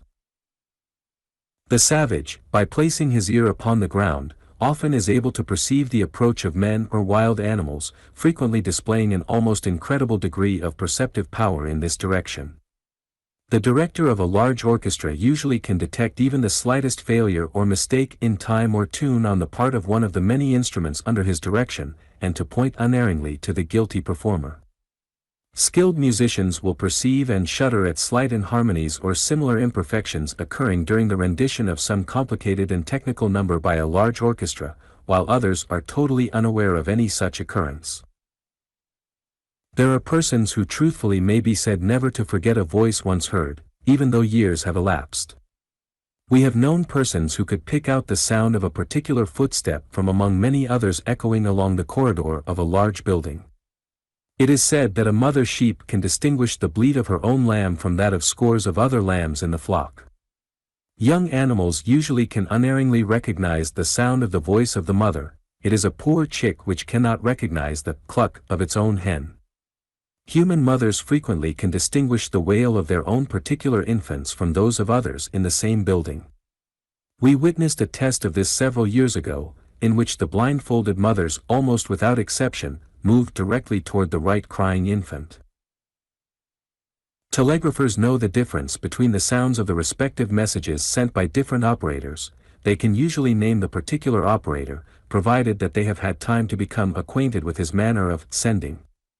Engineers and operatives in a railroad yard can distinguish between the different whistles of a large number of locomotives. Old steamboat men frequently know the whistles of every steamboat on the river, and many boys living on the shores are equally proficient in this respect. Machinists can detect the slightest difference in the sound proceeding from the machine under their care, and often know the precise point at which trouble exists, and the nature of the disturbance as well, all from the slight difference in the general sound proceeding from the machine. It is a very inattentive man who cannot distinguish between the rings of his own telephone or doorbell, and that of his neighbor. Instances and illustrations of this kind might be multiplied almost indefinitely, but the principle involved is the same in all such cases. This principle is, auditory perception is developed by attention and practice, and attention is stimulated by interest or self-interest. Gustatory perception. The power of perception of impressions received through the sense of taste is capable of extraordinary improvement by training. Unfortunately, however, but few persons consider it worth while to cultivate the sense of taste scientifically, except the few who make gods of their stomachs, and who live to eat instead of eating to live. Kay says, there can be no doubt that if this sense, taste, were properly trained and directed, instead of being, as it generally is, led astray or perverted by excessive indulgence, it would be a much more reliable guide than it is at present. Professor G. Wilson says, we eat what we should not eat, drink what we should not drink, eat too much of what we may eat, and drink too much of what we may drink. And the result is that we ruin our health, enfeeble our bodies, dull our intellects, brutalize our feelings, and harden our hearts. Moreover, as some modern physiologists hold, we miss most of our taste values by not understanding how to extract the taste from our food, thus habituating ourselves to gross eating and gluttony, instead of being true epicures manifesting moderation in eating and drinking but securing the full taste values and a high form of aesthetic enjoyment. Epicures inform us that there exists a harmony in tastes as well as in colors and in sounds, some tastes modifying, intensifying, or harmonizing with others with which they are associated.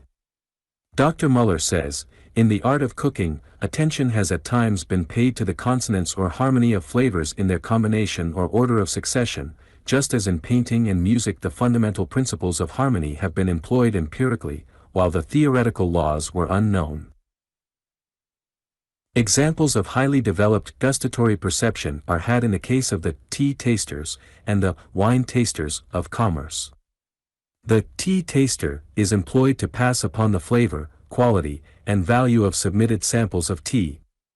If experienced, he will be able to inform you as to the technical merits or demerits of the sample, its general grade, the locality of its production, the method of its curing, and also its current market value, all this resulting from the mere passing of the drawn tea over his tongue.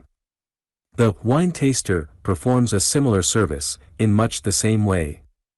In both of the above-cited cases, however, the sense of smell plays a considerable part in the perceptive process. In certain lines of business in which articles of food are dealt with, there are men who are adepts in tasting such articles, and thus determining their quality and value. This faculty is acquired by practice and training, interest and attention developing the perception. Certain chemists, also, possess marked ability in this particular direction. Moreover, certain skilled epicures are said to be able to state correctly just what are the ingredients of any given sauce or dressing, as well as its relative proportions, and also to state correctly the manner in which has been killed the animal whose meat they are eating. Roman epicures were able to tell by the taste whether the fish was caught above or below a certain bridge, and some modern epicures claim to be able to decide by taste on which leg the partridge was accustomed to sleep. Such things, however, are entirely outside the world of the ordinary individual. Olfactory perception. The power of perception of impressions received through the sense of smell is capable of extraordinary improvement by training. But few modern civilized persons, however, deem it worthwhile to undertake any such development or training. Smell has grown out of fashion, it would seem, some moderns seem even to regard it as an unworthy and animal-like sense, probably because of its lack of cultivation and training in modern times and in civilized communities. The ancients, however, regarded this sense as of high value and importance, and treated it with marked respect. Incense and perfumes played a large part in the lives of the ancients, and even today the Orientals pay much attention to them. Thoughtful men have regretted the modern relegation of this sense to the background. They point out that mental associations frequently cluster around sensations of smell far more strongly than around other classes of sensations. There is romance in the recollection of the smell of a favorite perfume, or of a certain flower, a romance which is readily revived by a present-day experience of that same odor. Did you ever read that wonderful poem that begins, "But, oh, the smell of that jasmine flower"? There is a suggestive power and value to odors, far surpassing those of sights or sounds. They appeal to the emotions most powerfully, their memories persist longer. Many hold that as a valuable source of pleasure and of mental enjoyment the sense of smell demands far more care and attention than it commonly receives. The lower animals, and the primitive races of mankind, as well as the blind of our own time and land, have very highly developed senses of smell, this due to use, habit, and necessity. Some young children also possess the power of effective olfactory perception, but disuse serves to eliminate this as they grow older, in most cases. Some psychologists, however, hold that the human race frequently exercises this sense and perceptive power along subconscious lines, and that many of our likes and dislikes are influenced thereby. Certain perfumes are held to be sexual excitants. Perfumers, chemists, and men whose business necessitates the knowledge of the odor and aroma of their wares, as for instance, dealers in certain kinds of food, tobacco, flowers, etc., frequently possess a highly developed power of olfactory perception. We see here the operation of the same general principle of development, namely, interest, attention, and perception. Tactile perception. The power of perception of the impressions received through the sense of touch is capable of extraordinary improvement by training. This improvement, and the training which produces it, proceeds along four general lines, viz. 1. The line of increased perception of minute objects or parts of objects. 2. The line of increased perception of certain qualities and conditions of objects, and their details or composition, arrangement, or relation of their parts or attachments. 3. The line of increased perception of temperature. 4. The line of increased perception of conditions of weight, spatial dimensions, etc., by the so-called muscular sense. Watchmakers and others who constantly handle minute objects, and adjust delicate parts of mechanical contrivances, are found to possess wonderfully developed tactile perception. Their sensitive fingertips become almost like organs of sight so far as is concerned their efficiency in the delicate work in which they are engaged. Likewise the manufacturer and the professional buyer of woolen, silk, or cotton fabrics frequently depends materially upon this highly trained sense of touch.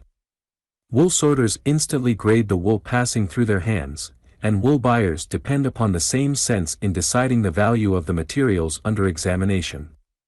The engraver passes his hand lightly over the engraved plate, and is able to detect instantly even the slightest imperfection upon it. Experts in various lines of trade are often paid large salaries by reason of their developed and trained tactile perception. We need scarcely call your attention to the highly developed sense of touch of the blind. To witness a trained blind man read rapidly by means of applying his fingertips to the surface of the raised letters of a book is a revelation, and to witness his manual dexterity in successfully performing technical, delicate work which would be difficult even for a man of keen sight, is almost like witnessing a miracle. As Taine says, "At present we have only rough discrimination as to the tactile sensations, we can hardly distinguish their shades of difference, for want of being compelled to do so." With some blind persons, the sense of touch surpasses all imagination. It is enough to see blind men employ this sense, to comprehend all the discrimination which our touch might have, but has not acquired. Persons whose occupations necessitate a quick and ready perception of temperature will be found to have acquired the necessary development of this phase of the sense of touch. Cooks discriminate nicely in this matter, and manufacturing chemists, preservers, canners, makers of toilet preparations, and others become very proficient in the art of detecting the fine, nice distinctions and variations of temperature found necessary in their processes of manufacture. Some, indeed, become so expert as justly to be entitled to their title of human thermometers. The average housewife is able to gauge with a high degree of correctness the temperature of her oven, or of her cooking dishes, or of her iron. The experienced physician often is able to determine whether a patient has a temperature the moment he applies his hand, this being remarkable when it is remembered that the difference so detected is that merely of a few degrees. That phase of tactile perception which is often called the muscular sense, also is capable of the highest development and training. In fact, instances of such cultivation are to be seen in the case of every skilled artisan. This phase of tactile perception employs the muscles, especially the voluntary muscles, as its organs and instruments of impression, by means of which it detects differences in weight, pressure, force, resistance, hardness, softness, spatial dimensions, etc. It is by means of this form of perception that you become aware of the effort being put forth by the muscles in performing certain movements, and thus may direct and regulate them. Without it all voluntary purposeful muscular movements would be impossible, except in so far as the other senses might supply the deficiency. Even in the simple act of walking, dressing, using knife and fork or shaving, we have evidences of training of this form of tactile perception.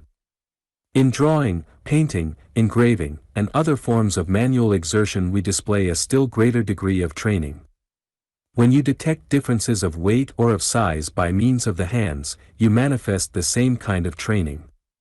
The manual dexterity of the pianist, the skill of the rope walker, the juggler, the conjurer, the acrobat, the skilled touch of the masseur, the osteopathic or chiropractic physician, depend upon the training of this phase of perception. The billiard player depends for his skill upon this training, and so likewise does the expert baseball batter. The artisan or the tradesman who takes hold of an object in order to determine its weight or size, is manifesting the skill which he has gained in the training of this phase of perception. The blind man employs it to a still greater extent, by means of it he obtains all of his ideas of weight and size. The blind man, wishing to ascertain the size and shape of a table, passes his hand around it, wishing to ascertain its weight, he lifts it.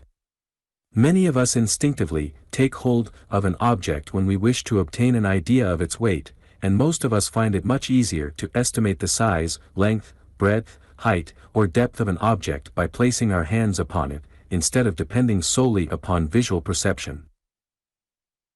Important as is this phase of tactile perception which is technically known as the muscular sense, it is a surprising fact that but few of us have ever realized that it existed, at least until our attention has been directed to it. We have taken it for granted far more than has been the case concerning the other phases of sensation and perception. The consideration of the foregoing instances and examples illustrating the principle of the special development, cultivation, and training of perception should cause you to realize the wonderful possibilities existing for you in a similar direction. What others have done, can do, and are now doing, that you also can do. If you have employed your powers of analysis, you will have already perceived the general principles underlying each and every one of these instances of special development, viz. 1. Interest, or self-interest, 2. Desire, or strong wish to attain, 3. Purposeful determination, or the will to attain, 4. Practice, or acquiring the habit, 5. Exercise, or strengthening the habit, 6. Judgment, or the right direction of the application of the new faculty, and 7. Use, or the actual, efficient employment of the faculty for some definite purpose, end, and service. Observation and experiment. Observation is the act or faculty of observing or taking notice with care. To observe is to notice carefully, to turn the attention to regard carefully and attentively for the purpose of discovering, noting, or detecting anything. Thus, you see, observation is the act of attentive perception, exercised for the purpose of discovering, noting, or detecting the qualities or relations of things. It is perception attentively directed and applied with a definite purpose, and that purpose is the discovery of facts concerning that which is observed. In our everyday life, observation constitutes an important factor of efficiency. Men must know something about the things connected with their occupations, and this knowing about is acquired only by investigation, inquiry, and observation. In the keen battle which constitutes the struggle for existence in modern business, industrial or professional life, the efficient observer gradually works to the front, and the poor observer is crowded to the rear. There are, of course, other mental factors involved in success, but, if the faculty of efficient observation be lacking, the other factors are likely to avail little or nothing. The man striving for success must begin by cultivating observation. The man who knows, and who knows how, is in demand in all walks of life. It will always be found that such knowing is based upon efficient observation. Unless one discovers and detects the qualities and relations of things which are involved in his work and life, he will not know those things. At the last, all that we can know about a thing are the facts concerning the qualities and relations of that thing. We discover these facts only by means of direct or indirect observation. Observation is the basis of all scientific knowledge, of all practical business knowledge, or all practical knowledge of any kind. Observation is a fundamental requisite for success in all lines of human endeavor, and of all individual culture.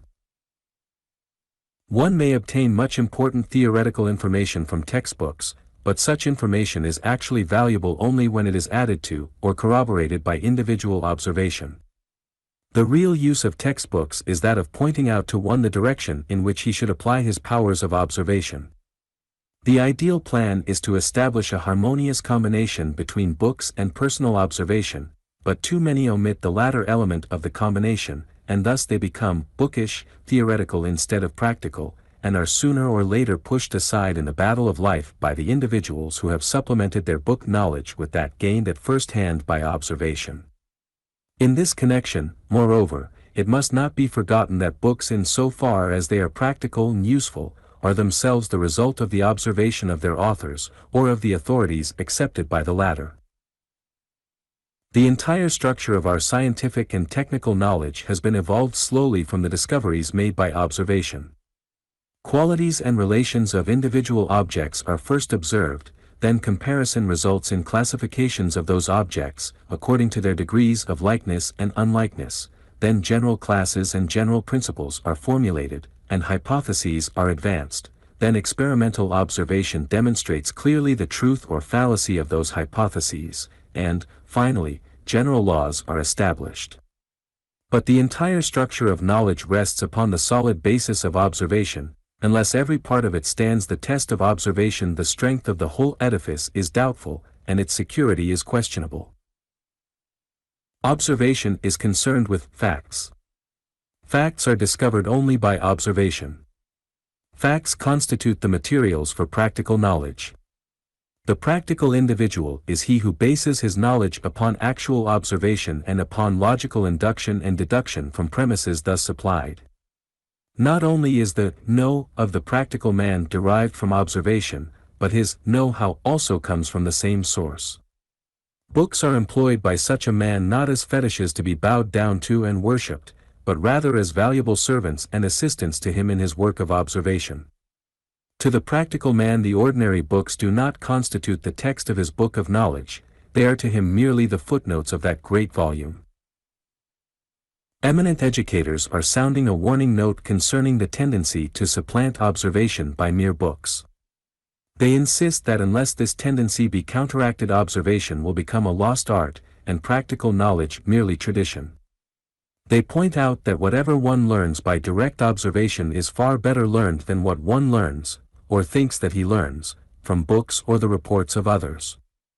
They advance the theory that the child should not be taught from books anything which it can observe for itself, until after it has employed fully its power of direct observation in the direction of that thing. Books, say they, should be regarded as supplementary to observation. Educational experts have reported a sad deficiency among school children in the matter of the correct observation of familiar objects. For instance, pupils usually are unable to distinguish between marble and granite, or between an oak tree and a beech tree, between cast iron and wrought iron, between iron and steel. Even farmers' children usually are unable to state correctly whether the ears of the cow are in front of her horns or behind them, over them or under them, whether cats descend trees head first or hind feet first, whether horses and cows rise with their fore or hind feet first, and whether horses and cows differ from each other in this respect. Other children are unable to state correctly how many legs has a fly, and how many a spider, whether the fourth hour on the watch dial is designated by the Roman numerals 4 or I, and other presumably familiar facts. As an ideal example of careful and effective observation, we ask you to consider the following statement of Maupassant in which he relates how Flaubert laid down to him the fundamental rules of literary descriptive expression.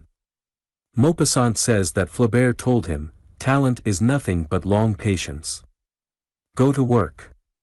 Everything which one desires to express must be looked at with sufficient attention, and during a sufficiently long time, to discover in it some aspect which no one has yet seen or described. In everything there is still some spot unexplored, because we are accustomed only to use our eyes with the recollection of what others before us have taught on the subject which we contemplate. The smallest object contains something unknown. Find it. To describe a fire that flames, and a tree on a plain, keep looking, at that flame and that tree until in your eyes they have lost all resemblance to any other tree or any other fire. That is the way to be original." Maupassant adds the following comment, having, besides, laid down this truth, that there are not in the whole world 2 grains of sand, 2 specks, 2 hands, or 2 noses exactly alike. Flaubert compelled me to describe in a few phrases a being or an object in such a manner as clearly to particularize it, and to distinguish it from all other beings or all other objects of the same race or the same species. He said to me, "When you pass a grocer seated at his shop door, a janitor smoking his pipe, a stand of hackney coaches, show me that grocer and that janitor, their attitude, their whole physical appearance, embracing, likewise, as indicated by the skillfulness of the picture, their whole moral nature, so that I cannot confound them with any other grocer, or any other janitor. Make me see, in one word, that a certain cab horse does not resemble the 50 others that follow or precede it. George Randolph Chester, the popular story writer, gives to those who seek to become writers the following advice concerning the important part played by observation in the work of the writer. Observation is the faculty upon which both creation and imagination are built. After all, we have finite minds, and man only creates after known forms, he only imagines upon material foundations. Our most brilliant castles in the air are but more delicate variants of familiar structures of brick and stone. The most expert builders of air castles, then, are those who have most closely observed and mentally indexed to minutest detail our mundane castles. There is no end of information, scarcely obtainable from reference books, which the observing mind will and must acquire. What trees are indigenous to certain localities, and what are their characteristics of sprouting their leaves and developing and shedding them, of blossoming and budding and bearing fruit? Have you noticed how the white undersides of leaves, while fluttering up in a breeze, give quite a different shade of green to a tree? Have you observed the differing apparent color of still or running water at differing times of the day, at differing times of the year, under differing atmospheric conditions? How many common insects can you recall and describe? What effect has a frown upon the other features of man's countenance? How many sorts of sunsets, as infinite in their variety as the shapes of clouds, can you at this moment mentally catalogue and briefly describe? Have you ever noticed the peculiar heave of the body given by a man straightening up under a hod of brick, or the unconscious rhythmic pauses, for rest of the muscles, indulged in by a man mixing mortar? The importance of this faculty can scarcely be overestimated, as you will discover to your later humiliation if you set down details without knowing them to be entirely accurate. The 3 factors of efficient observation. Your attention is now called to the 3 factors of efficient observation, i.e., the 3 elemental and fundamental elements of efficient observation. Attention. It is scarcely necessary to do more than merely to call your attention to the fact that attention is the first requisite of purposeful observation. Attention being the key to perception, and perception being the basis of observation, it follows that attention is the prime factor of efficient observation. Your observation becomes effective in the degree in which your attention is directed to the task, the degree in which you consciously and voluntarily attend to it. A subsequent section of this book is devoted to the special consideration of the subject of attention. 2. Interest.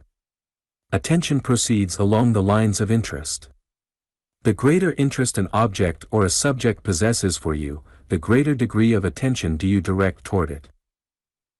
You will perceive this fact more fully in your consideration of the subject of attention in a subsequent section of this book. In this connection it should be noted that interest may be awakened, stimulated, and continued by attention intelligently applied under the rules of attention which we shall present for your consideration in that section of this book in which the subject of attention is considered in detail. 3. Discrimination. One may cultivate observation, on general principles, by directing it to all objects, without regard to their importance, essentiality, or special purpose. But such observation will not be efficient observation. Efficient observation requires discrimination along the lines of purpose. Efficient observation is purposive observation. Purposive observation is observation directed toward the discovery and detection of facts which will be useful to you in the general or special fields with which are concerned your work, your recreation, your studies, your culture. If you proceed upon the principle that any and all kinds of observation, the observation of all manners, sorts, and kinds of things, is efficient observation, you will have failed to catch the spirit of this instruction. If you had all eternity in which to observe, and in which to accomplish an infinity of creative work, then this indiscriminate observation might serve your purposes and thus be advisable.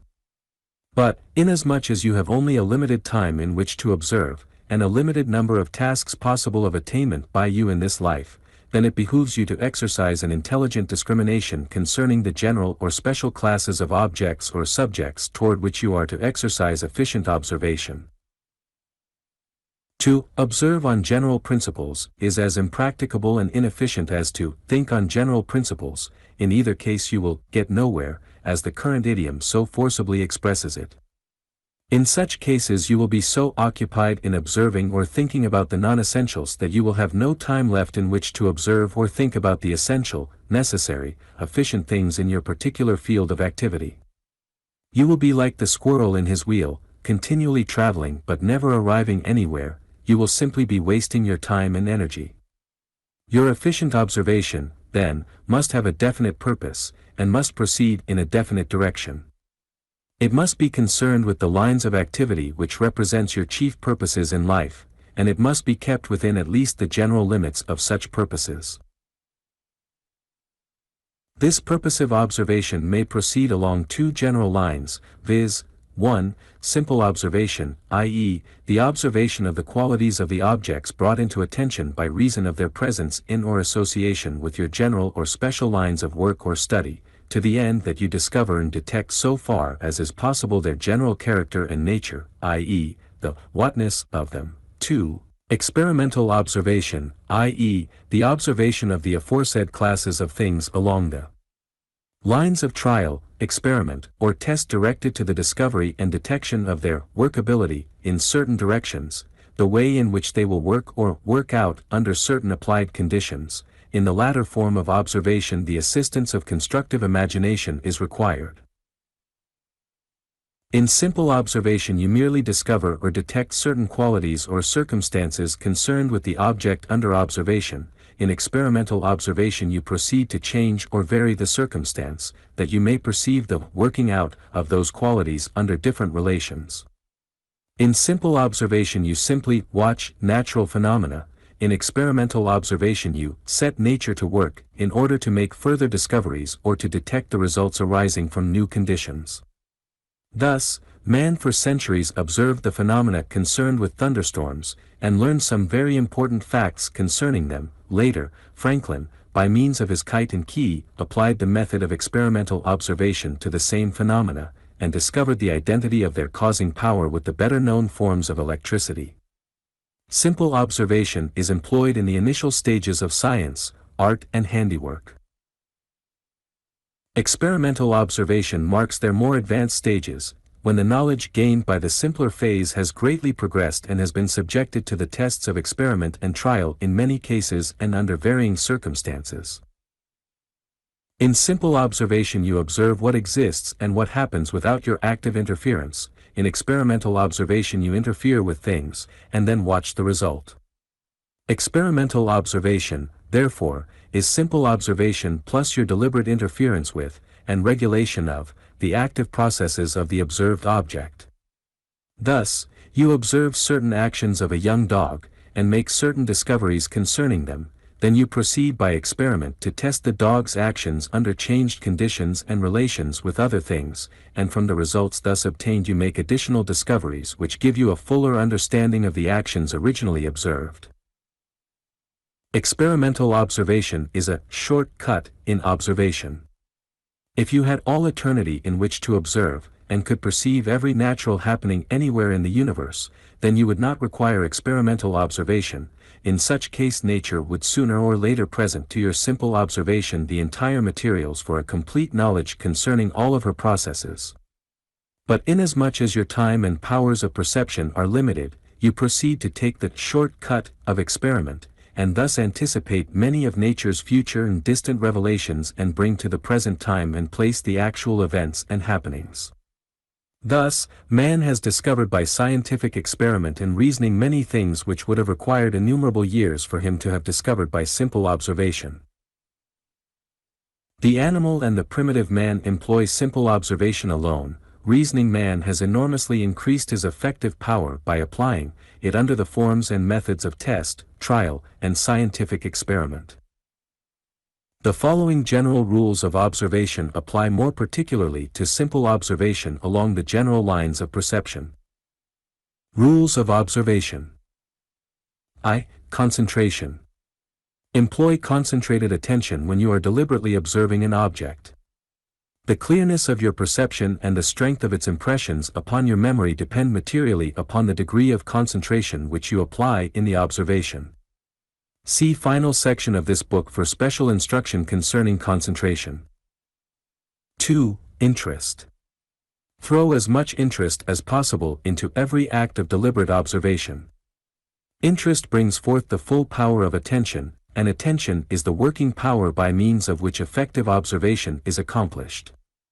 The greater the degree of interest, the easier becomes the application of concentrated attention, and its continuance. 3. The whole and the parts. Observe the whole thing before you observe its constituent parts. See the observed thing as a whole, i.e., in its general outlines, in its main characteristics, in its appearance as a whole thing, before you proceed to observe its constituent parts, its details, its minor characteristics. Get your main facts and your general outlines well fixed in mind and memory. This done, proceed to add your subordinate parts and to fill in your details.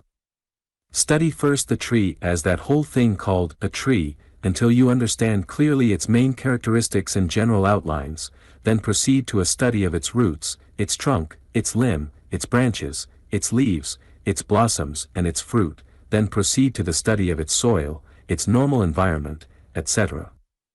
Observe the tree and its parts in logical sequence and classification. In this way your reasoning powers will be able to take hold of it more effectively, and your memory of it will be much clearer. Lay a sound foundation, and build from the ground upwards. An important psychological principle is involved in this rule. You will do well to make a careful note of it. 4. Reviewing observations. In observing an object subsequently to your original observation of it, review in your memory your previously observed facts concerning that object, and then add to these your additional discoveries and detected facts. In this way you combine the two sets of perceived facts in your memory, so that when you think of the one you will also remember the other. You also will thus associate logically the two respective sets of discovered facts, and by so doing will be able to reason far more effectively concerning the entire subject or object of your observation. You will also do well frequently to revive in memory the results of your observations of the object or subject, even though you are not conducting a fresh observation, this for reasons similar to those just mentioned. Combined observation. In observing an object, employ as many channels of sense impression as possible. Discover not only how the thing looks, but also, when possible and expedient, how it sounds, tastes, smells, and how it feels to the touch and the muscular sense. This not only because the memory obtains a clearer impression when the reports concerning a thing reach it through several channels, but also because it is probable that certain forms of your sense perception are more effective than are the others. In such case, by this method the weak perceptive impression of the one sense is reinforced and supported by the strong report from the other sense or senses. 6. Visualized observations. Wherever possible, you should endeavor to visualize, or create a mental picture of the object as you have observed it. The better and clearer, the deeper and the stronger, the mental picture of the observed thing you are able to create, the clearer will be your idea concerning it, and the better will you remember the results of your observation. You will do well frequently to recall this picture in recollection. If you are unable to see and remember it clearly, you should remedy the deficiency when you again observe it. Continue this until you can mentally picture and remember it in complete detail, or nearly so. By following this plan you will both know and remember the observed thing, as a whole and in detail, far better than otherwise. 7. Naming observations. Wherever possible, you should endeavor to learn and remember the name of each of the qualities, parts, elements, factors, or general and special characteristics of the observed thing. That is to say, just as in the preceding rule you have been advised to visualize or see the observed thing, as a whole and in its parts, so you are now advised to learn the name of such whole and parts. The ancient philosophers, particularly the Oriental teachers, had much to say concerning name and form. They have implied that in the knowledge of name and form consists all possible knowledge of a phenomenal thing. Be this as it may, it is a fact that the better you know the name and form of an observed object and its parts, the better do you practically and effectively know the same, and the better do you remember it. Your perceptions of the names and forms of things are the bricks with which are built up the greater part of your structure of knowledge. Add to this your perceptions of how the things act, and there is very little missing in the full conception. Words serve to crystallize thoughts. You will do well to write down the names above referred to, when you are conducting a deliberate and earnest observation of anything. Put down on paper the facts which you have discovered and detected in your observation, whenever such is possible and expedient. Review this list frequently, particularly before each new observation of the thing. It is not necessary to go into a technical explanation concerning this principle, enough to know that it is scientifically sound, and, above all, that it works out. If, however, you insist upon some sort of an explanation, here is one. Just as words are crystallized observations, so are written or printed words the hard crystals of observation. Unwritten words too often are like the crystals of snow or ice which melt away by reason of a slight change of the emotional temperature. While this is not an academic, technical definition, it is at least an efficient pragmatic explanation. It will work out in actual practice. The general rule. A general rule concerning deliberate and purposeful observation is this: what is worth deliberately observing, is worth observing thoroughly; what is worth observing thoroughly, is worth observing as completely as may be. If you wish to know a thing thoroughly and completely, because of its importance to you as an item of knowledge, you must proceed as does the child sucking a sweet orange. You must extract every drop of sweetness in it. Or, you must be as a weasel sucking an egg, you must suck it dry. Just as the egg is full of meat, or the orange full of sweet juice, so is every worthwhile object full of facts, and it is your business to extract those facts from it. You must attack the observed object from all angles, all sides, not forgetting that everything has two sides, the outside and the inside. You must go to its center, and extend your observation to its full circumference. Worthwhile knowledge is the knowledge of facts. Every worthwhile object or subject is full of facts. These facts may be extracted by observation conducted under the principles of scientific analysis, dissection and separation. You, yourself, have all the elements of an efficient observer within you. It is for you to decide, however, whether you wish to express them. We can merely point out the principles to you, you must do the rest. Concluding our consideration of the general subject of observation, we ask you carefully and earnestly to consider the following true incident in the life of an eminent scientist. The story embodies in it most, if, indeed, not all of the essential elements of efficient perception and purposive observation. If you will grasp the spirit of the story, then will you realize just what observation actually is, in its full meaning. When you comprehend the lesson of this true story, then will you understand the art and science of observation. We advise you to fix well in your memory the essential features of this remarkable story, true as it is in every detail and in its sequel. Here follows the story. How Agassiz taught observation.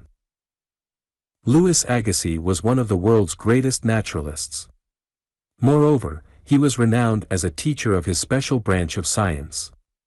His pupils were noted for their keen powers of perception, scientific analysis and synthesis. He could lecture on the subject of an animal of apparently no interest whatsoever, and his audience would listen as if to an entrancing story, this because he knew the really interesting facts about the apparently uninteresting creature, and could make others perceive them. He taught his students to know the facts of animal life so well that they frequently were able to reconstruct the picture of an animal from being shown merely a few of its unimportant bones. His advice to his students was, see, observe, remember. Interest is the key to these three doors of knowledge. One day there arrived at Agassiz's laboratory a pupil from a distance. He had traveled far to learn the science of zoology at the school of the master. The great teacher, instead of directing him to study certain textbooks, simply made him take a chair. Placing before the seated student a fish taken from its jar of alcohol, Agassiz told him to observe the creature carefully, noting down on paper every fact he could discover from an examination of its body, without cutting it open or using any instruments. He then excused himself, telling the student to continue at his task until his return. The student was a little piqued at the simplicity of the task. He felt that he knew all about a fish's body, but he cursorily examined the specimen more as a matter of politeness and of duty than from any belief in the value of the task or its result. He examined the fish for about 15 minutes, noting down carefully the few things he perceived concerning its shape, size, conformation, color, etc. Then he waited somewhat impatiently for the teacher's return, but the teacher failed to come back to him. He asked the assistants to find the professor, but they reported that he had seemingly dropped out of sight. However, they advised the student to await his return, and to continue the task while doing so. The student was disgusted, to state it mildly. He looked at that fish from nose to tail, he turned it over and looked at the underside of it. He discovered a few additional facts, but very few. He felt that there was no one, even the great teacher, who could discover anything more about that fish. He began to think that he had made a mistake in coming to that particular teacher. The man must be silly to set him at such a task, and then to go away and forget him. He went out for lunch. When he returned, the teacher was still away. The assistants told him that the professor had returned during his absence, and had left word for the young man to continue the task set him. Then he became more than disgusted, he was filled with impotent rage. In his anger he took another look at that despised fish. He grew tired of the monotonous gazing at the creature, and in desperation he began to classify and count its scales. This over with, he drew a picture of the fish in order to pass the time. In making the drawing, he discovered that the fish had no eyelids. Agassiz afterward told him that a pencil is the best of eyes. Continuing with the sketch, he made a number of similar discoveries, and finally began to work up a little interest in the task. He forgot his former weariness and disgust, and the returning teacher found him deeply engrossed in his discoveries concerning the fish. But Agassiz said, "You have missed nearly all the interesting points, keep on observing." The young man felt a bit disappointed, for he had expected to be commended, but he kept on, and was reluctant to leave when called an hour or so later. His interest had begun to awaken, his attention followed interest, and he had begun to manifest purposive observation with concentrated attention. That evening, in his room, the pupil began to think about that fish. He recalled the many facts he had discovered about it, and he began to see where other facts might be sought and found. He became impatient at the slow passage of the time, he longed to be at his work. He had begun to extract facts from that fish, and his intellectual appetite had been sharpened by his success. Attention had awakened interest, and interest has resulted in further and closer attention. He had discovered the endless chain of attention, and so on and on and on. The next day, and for several days thereafter, that student eagerly worked over the same fish. He drew pictures of everything he discovered, and he sought for and wrote down the names of the detected qualities and relations. He had recognized the value of name and form as a working principle of observation. Aided merely by an occasional general suggestion from the teacher, the young man persisted until he knew practically everything there was to be known about the external facts concerning its habits, etc. When he was finally relieved from his task, it was said that he knew more about that particular kind of fish, from the outside, than any living man except Agassiz himself, a tribute well worthwhile, his fellow students thought. The student, himself, afterward developed into an eminent scientist, and carried into his own work and instruction the fundamental principles which Agassiz had imparted to him in that lesson upon the fish, trifling and tiresome as the task had at first appeared to be. In after years, when he had won renown and fame on his own account, this one-time student said in a public address, after telling the tale, "That was the best zoological lesson I ever had, a lesson whose influence has extended to the details of every subsequent study, a legacy that Agassiz has left to me, as he left it to many others, of inestimable value, which we could not buy, with which we cannot part." We are not asking you to emulate this student, you probably have different needs and other aims in life. But we do ask you to try to catch the spirit of the teacher, which he successfully passed on to this pupil. Once you have grasped the spirit of the idea, the details will unfold themselves. Cultivating Observation.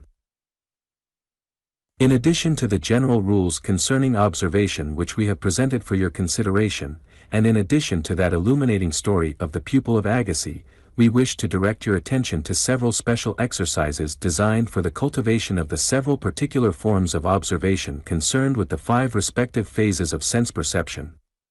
These exercises, however, are not presented as cut and dried methods, but rather are given as suggestive illustrations of certain effective forms of exercise and training along the special lines indicated. Sight observation.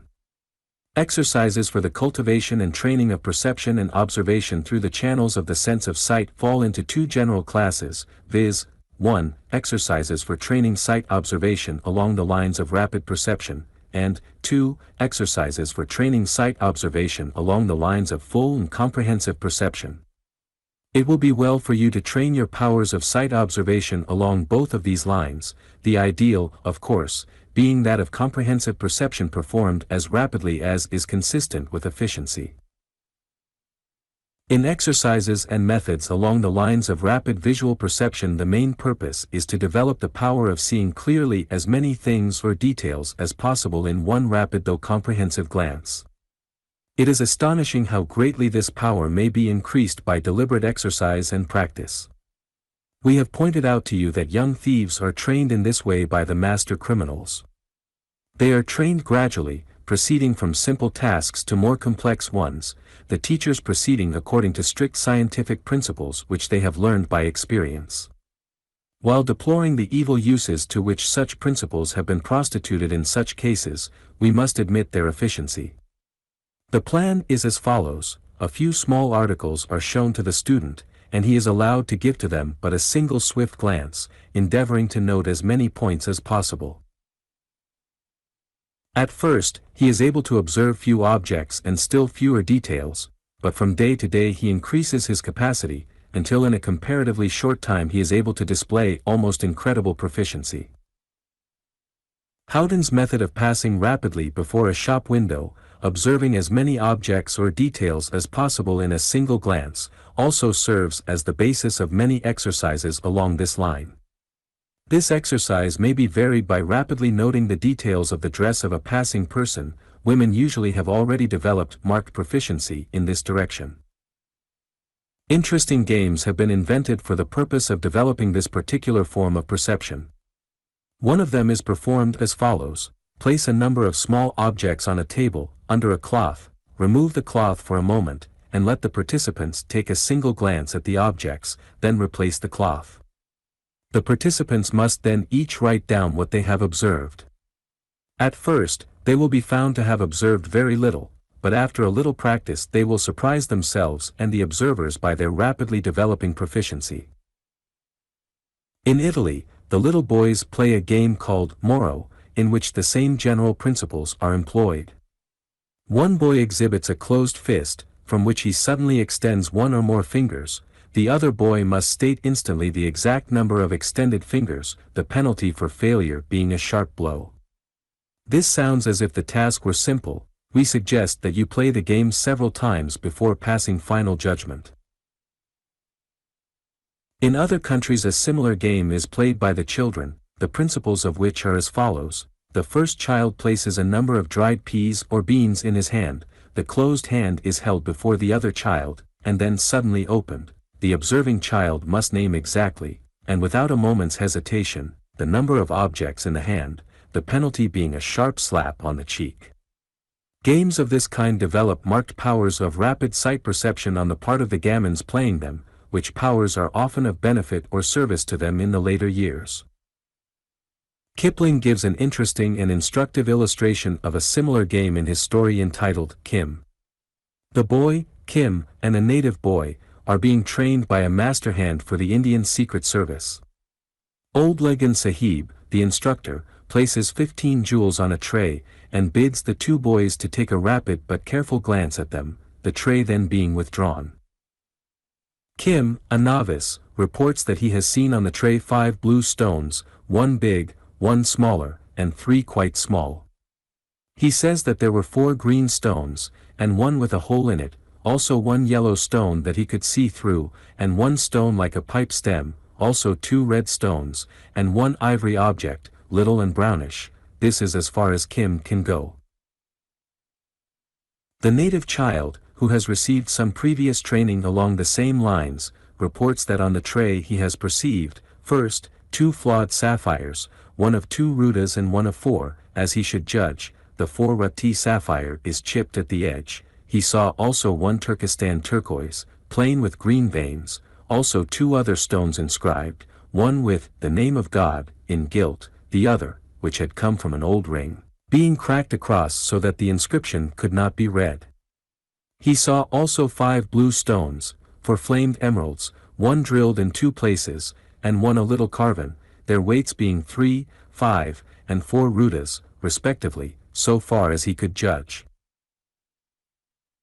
He also saw 1 piece of greenish amber, and a cheap cut topaz from Europe, 1 ruby of Burma, of 2 rudas, and without a flaw, and 1 balas ruby, flawed, weighing 2 rudas, also a carved ivory from China, representing a rat sucking an egg, and, finally, a ball of crystal as big as a bean, set in gold leaf.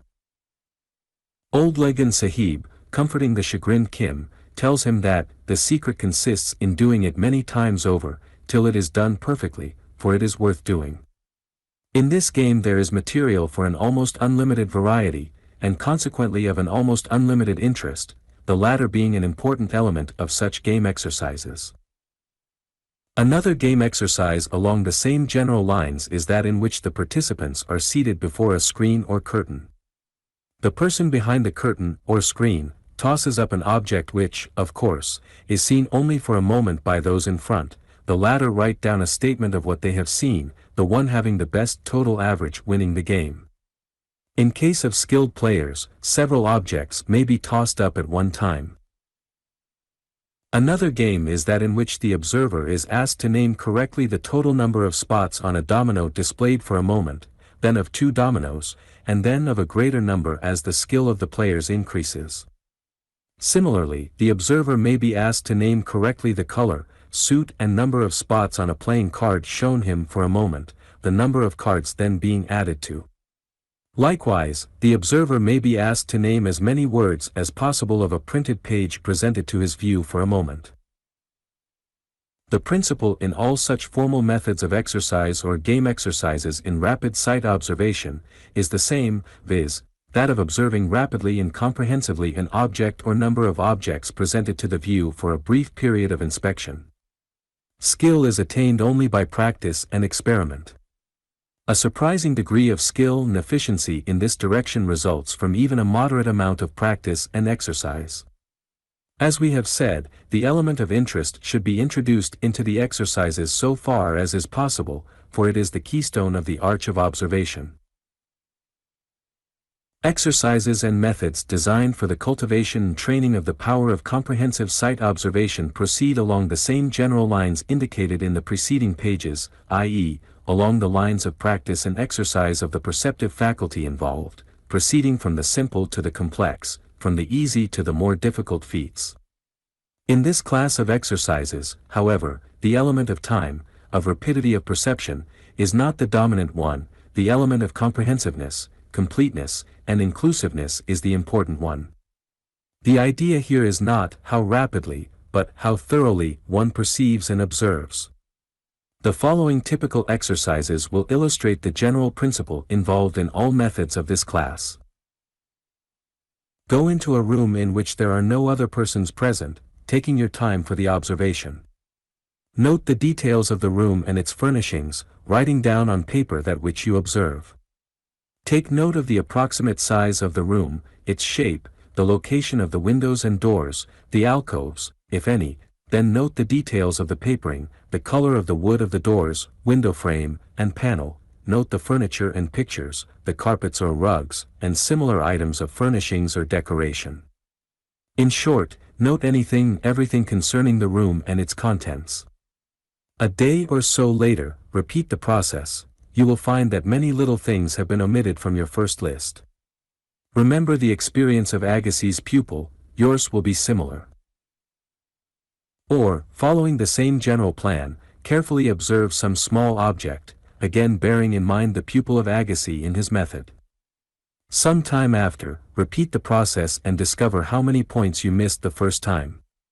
Or, in the same way, take a short walk, mentally noting the buildings, details of paving, and the 1001 things which you perceive when your attention is directed toward them. In all probability you will discover that you have really known very little about the house in which you live. Try to draw a rough picture of it, including the location and shape of its doors and windows, its rooms, its cornice, its steps, its porch, its chimneys. You will be surprised to discover how little you had previously observed concerning the house, though you may have lived in it for many years. Or, again, walk through a park or bit of woods, noting the different kinds of trees and plants coming under your interested observation. In all of these exercises you will do well to use the pencil for writing down names, and for drawing outlines, maps, etc. The pencil is a wonderful aid to perception. Refer to the previously mentioned statement of Maupassant, in which he tells how Flaubert instructed him in the art of observing persons and things. Note his statement that there are no two things exactly alike, each thing is a little different. Then try to discover by observation those particular distinguishing points of difference. Note also Chester's advice to would-be writers, in it the same principle is emphasized. Another writer has said that every individual may be described in a single paragraph. Try to so observe that you may write that paragraph concerning the person under observation. Start a paragraph record of your friends and acquaintances. It will be extremely interesting, and very instructive. We might fill page after page with exercises and methods of practicing this form of perception and observation through the sense of sight, but the general principle involved in each would be the same. We have sought to impress this principle upon you in the foregoing statements and typical exercises. In practicing the above suggested exercises, or any of your own along the same lines, you must not lose sight of the general rules of observation stated in the preceding section of this book. these rules apply in all cases coming under your observation. Above all, remember the tale of the pupil of Agassiz. Hearing observation. In developing and training perception and observation through the channels of the sense of hearing, the general principles of sight observation should be observed, the only difference being that instead of seeing things attentively you hear them in that way. Listen to what is going on around you, when you wish to exercise and practice in this way. There are plenty of things to hear, if you will turn your attention to them. Refer to the previous section of this book in which we have called your attention to the efficient auditory perception of persons in different occupations requiring the same. This will give you a clearer idea of the character of the tasks you should set yourself in this work. You will not suffer from lack of material for your exercises, never fear. You will learn something by closing your eyes and trying to locate and know things through the attentive sense of hearing. Study the voices of persons, noting their accent, tones, and personal characteristics. You may learn readily to determine the nationality of different speakers, and even to tell from what particular part or section of your own country they have come. Study the sounds of the footsteps of different persons. You will soon discover that there is character in footsteps, as well as mere physical habit. When you attend concerts and musical recitals, practice listening to one particular instrument, shutting from your attention all the other instruments. In short, if you wish to cultivate and train your powers of hearing observation, begin to take an interest in sounds, tones, voices and other forms of impressions concerned with the sense of hearing. This will set into operation the attention, which in turn will awaken new interest, and so on. Interest is the first step, and probably the most important one. Tasting and smelling observation. We do not think it necessary to go into details concerning the cultivation and training of the power of taste or smell perception and observation. The general principles previously mentioned apply equally in the present case. Interest, attention, use, practice, and exercise, the employment of these will bring the desired end and result.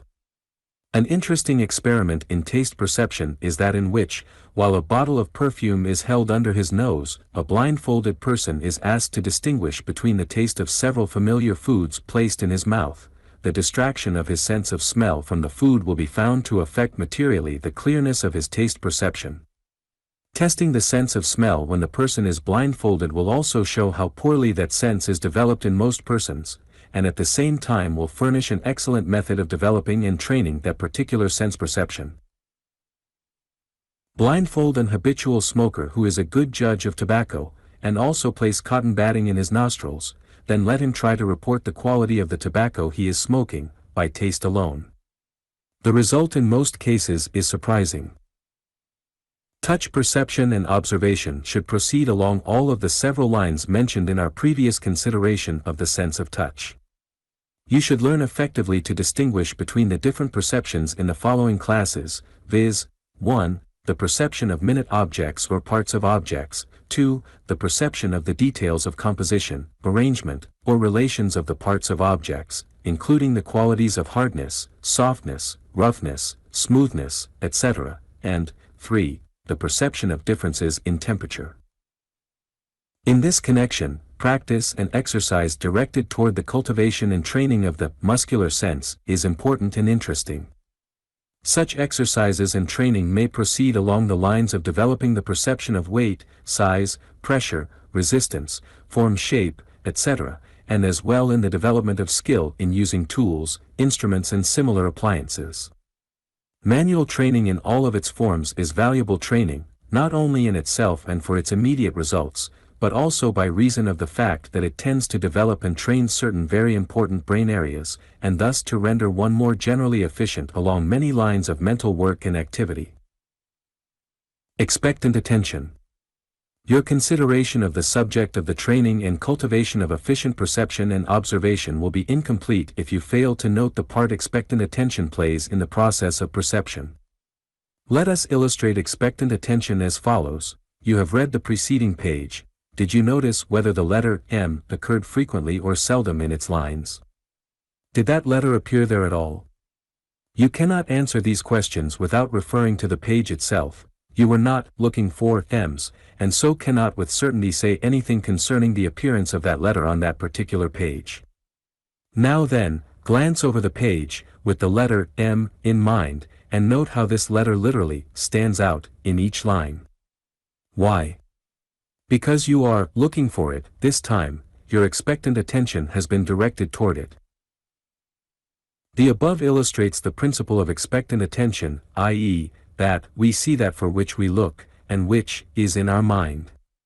The moral is, keep in mind that which you are looking for. This is the mental preparation for the perceptive task, and should be noted and applied in every deliberate act of attention and perception, as well as in all manifestation of observation. As Kay says, the mind, as well as the eye, perceives only that which it possesses the power to perceive.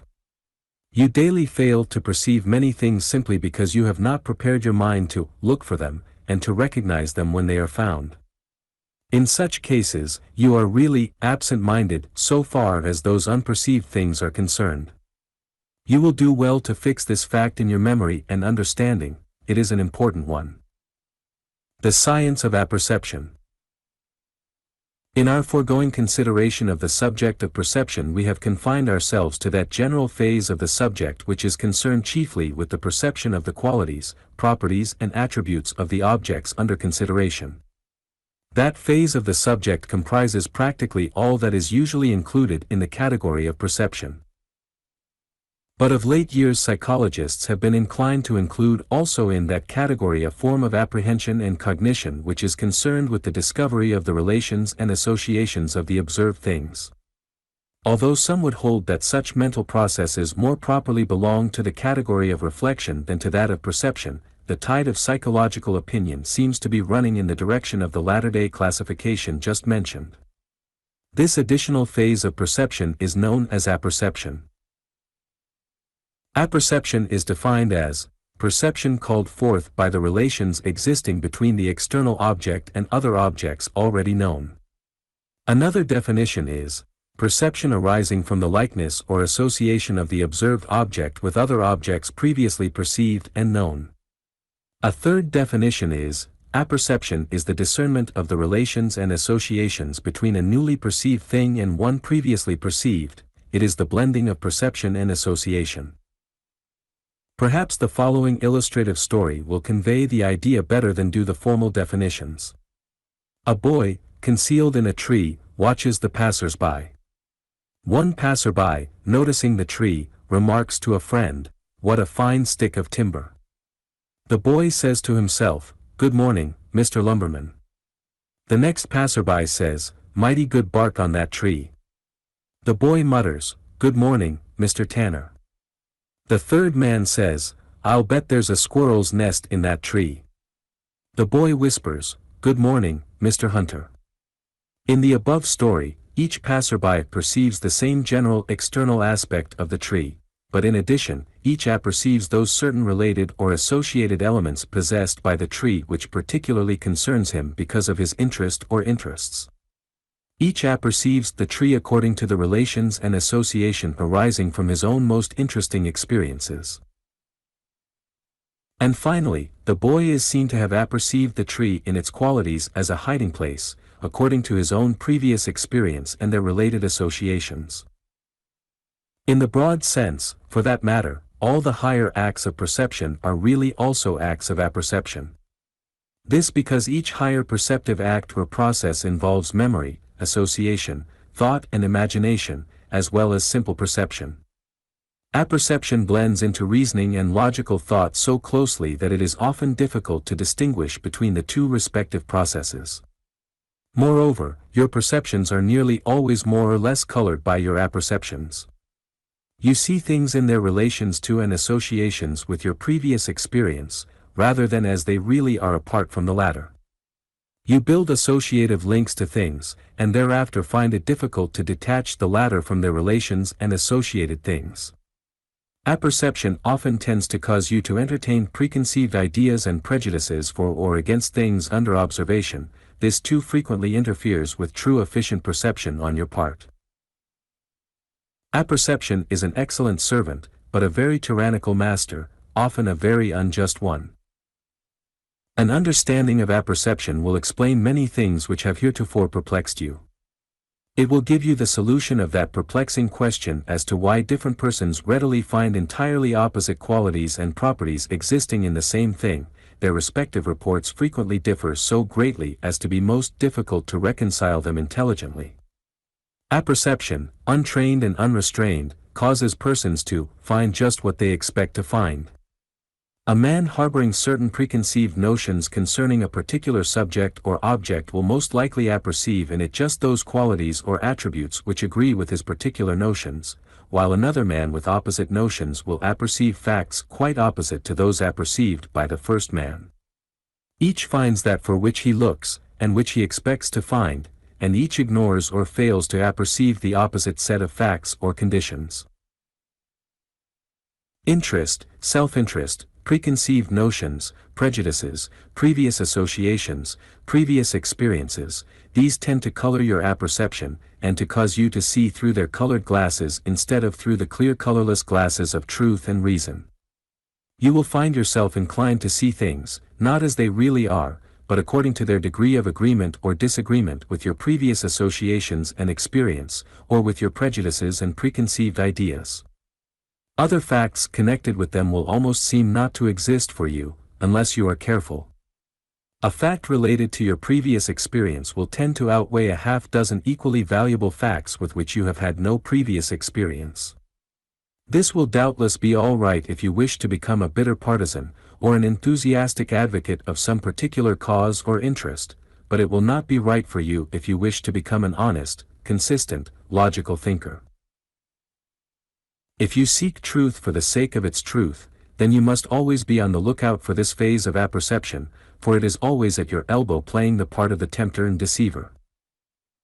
But, as we have said, apperception is an excellent servant, although a poor master. You may set it to efficient work as a servant by impressing it with the strong idea of the general direction of your search for knowledge, by fixing strongly upon it the idea of the special or general class of information for which you are seeking, and then bidding it to discover facts in accord and harmony with them, and with the things which will aid and serve your general purpose and aim. Apperception so trained will invariably and inevitably seek out the desired related or associated facts for you whenever they abide in the object or subject under observation or investigation. It will always seek to discover for you the facts related to or associated with your main purposes and aims. It will do this by the force of interested attention, concentration, and subconscious mentation. Moreover, by your understanding of the principles of apperception you will be able to acquire knowledge of the right kind, and in a logical manner. By learning the correct basic principles of any subject which you wish to master, and by setting these before your attention in the proper manner, you tend to arouse the power of apperception, and to direct it toward the building of a logical and scientific structure of thought upon the solid foundations which you have exhibited to it. In such cases, apperception will eagerly search for facts with which to build the structure, it will seek for them in almost every act of simple perception. It will seek in every experience something which will fit into the structure. It will seek this material as the essential facts of experience, and will lightly pass over the non-essentials. Trained and well-directed apperception stands by, always eager to pounce upon any presented facts which it believes to be directly associated with and related to the general structure of your thought and feelings.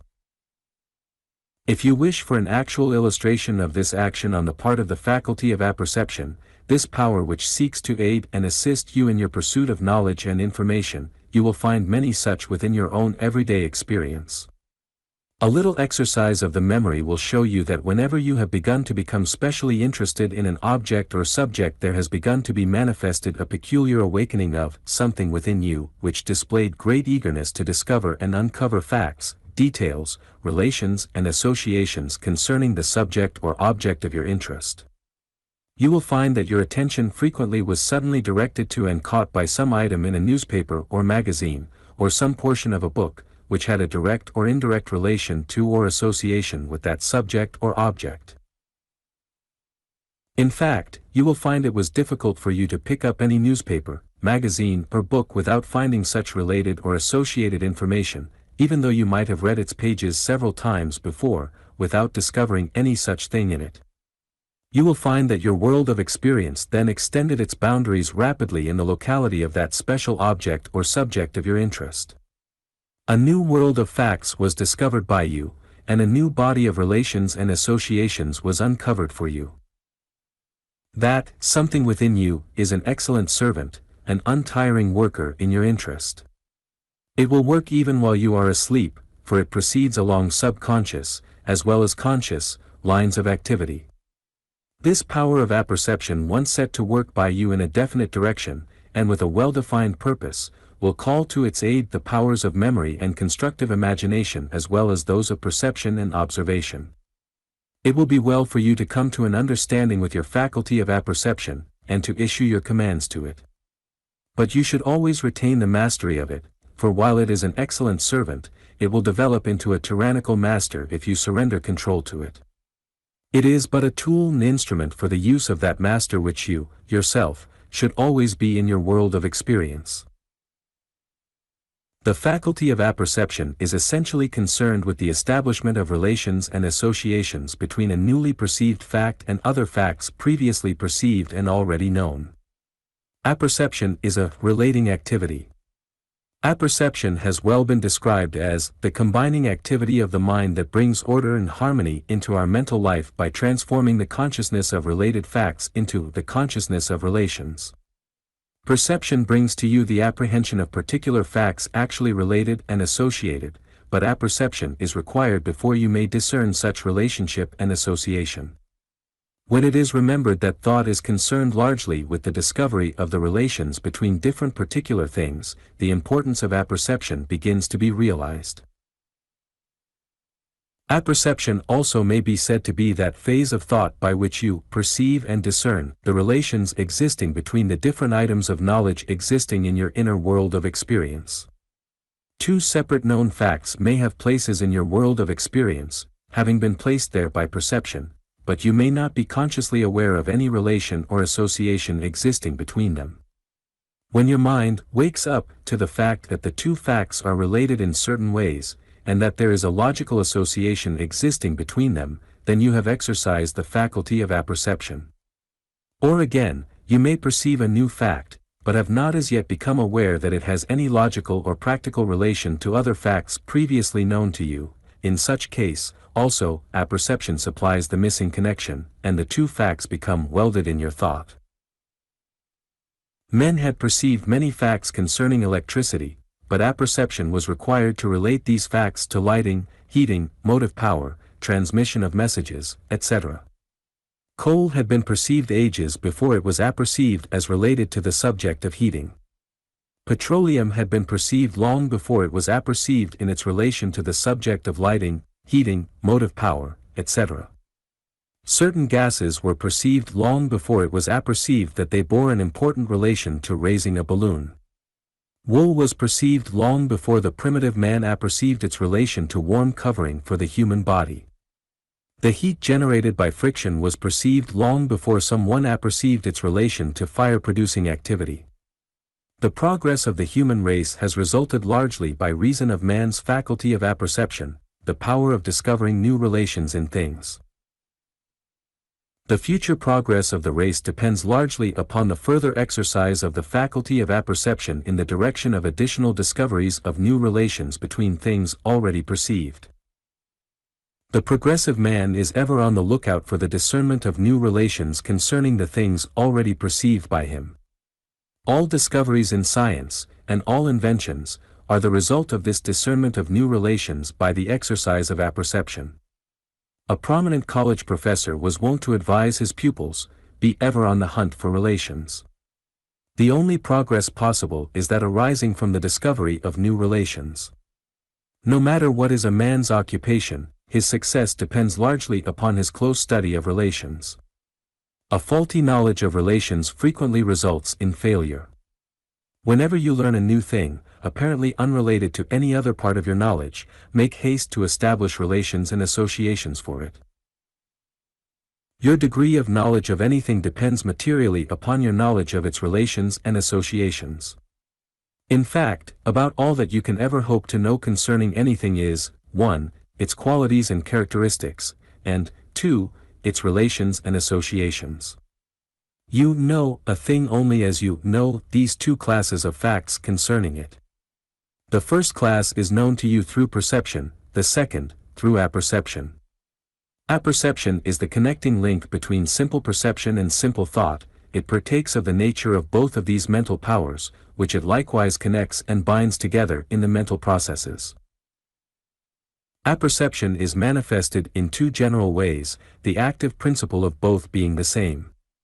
These two ways are as follows: 1. The way of experimental observation, in which you set things to work, in which you test them under varying circumstances, in which you try them out and conduct experiments with them, all on the physical plane, though under your mental observation, and 2. The way of constructive imagination, in which you perform various experiments with things, similar to those above noted, but this time on the mental plane instead of the physical.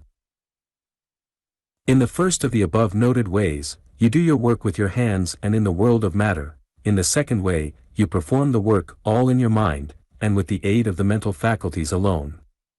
The inventor on the physical plane employs both of these ways. The inventors on the mental plane, the great planners, designers, constructors who see first the thing as ideal to be afterward materialized as real, these men employ the second way, principally. But, in either case, the raw materials of apperception are furnished by perception, they can come from no other source. When one holds before his mind a definite, clear and strong ideal which he insistently desires, confidently expects, and persistently wills to become materialized into reality, then he sets into activity the powers of apperception in behalf of the realization of that ideal, toward making that ideal become real. Then, as a writer has well said, your apperceptive conceptions stand like armed soldiers, within the strongholds of consciousness, ready to seize upon everything likely to prove of service to the great cause. Without the definite, clear, strong positive ideal, these soldiers are asleep, and accordingly fail to seize upon the valuable related facts, and you never become conscious of them. When apperception is aroused, you become aware of a great world of related facts of which you had previously been unaware. But without the incentive of the ideal, or subject held in mind, apperception will not be aroused. In such case, your apperceiving conceptions will have been asleep, and their natural prey will have escaped them. The field of apperception must be cultivated by interest, definite ideals, and fixed purpose, before it will bring forth its crop of related and associated ideas and facts. Teachers realize this when their leading authorities bid them to prepare the mind of the pupil for the efficient assimilation of the knowledge to be imparted to them, and that we must prepare the minds of our pupils for the apperception of concepts. We must help them to array in their minds their apperceiving conceptions, and let us put a definite question before them which is the definite aim of the lessons to answer. Also, we must bring out of the memory and experienced perceptions of the pupils everything that bears upon the lesson. This can be done best by asking them questions, because in this way we secure the greatest amount of mental activity on their part. You will do well to note the above suggestions concerning the knowledge-extracting power of questions.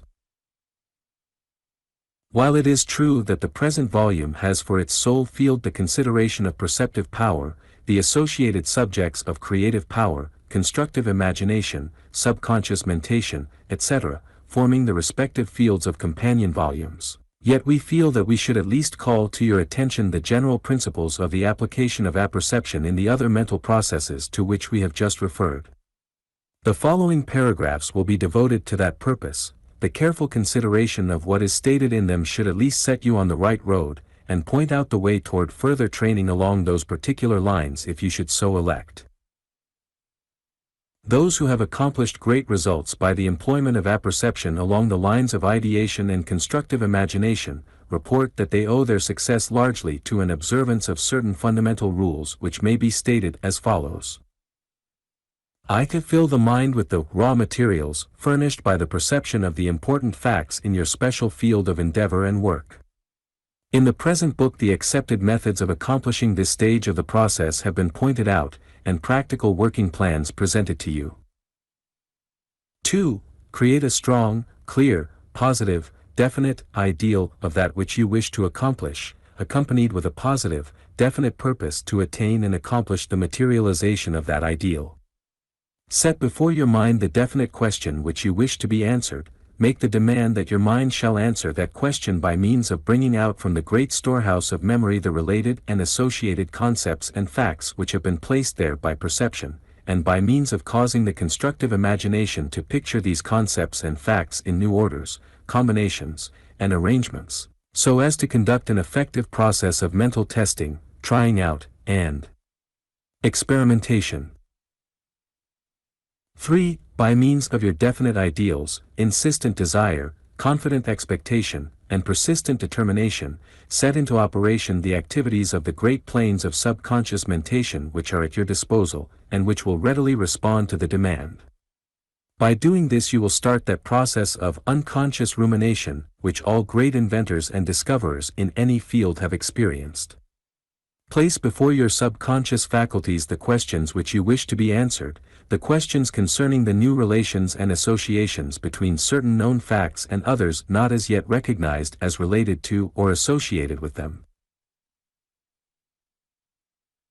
4. From time to time, indulge in the mental process of reverie, go into the silence, as some of our metaphysical friends call it, not into a condition of daydreaming, but rather that of a state of shutting out outside perceptions so as to concentrate the attention upon the inner field of apperception. Some advise that this process should be undertaken at the same hour on each successive day, until the problem is solved. Others hold that the subconscious faculties themselves will serve notice upon you that they are ready to report progress.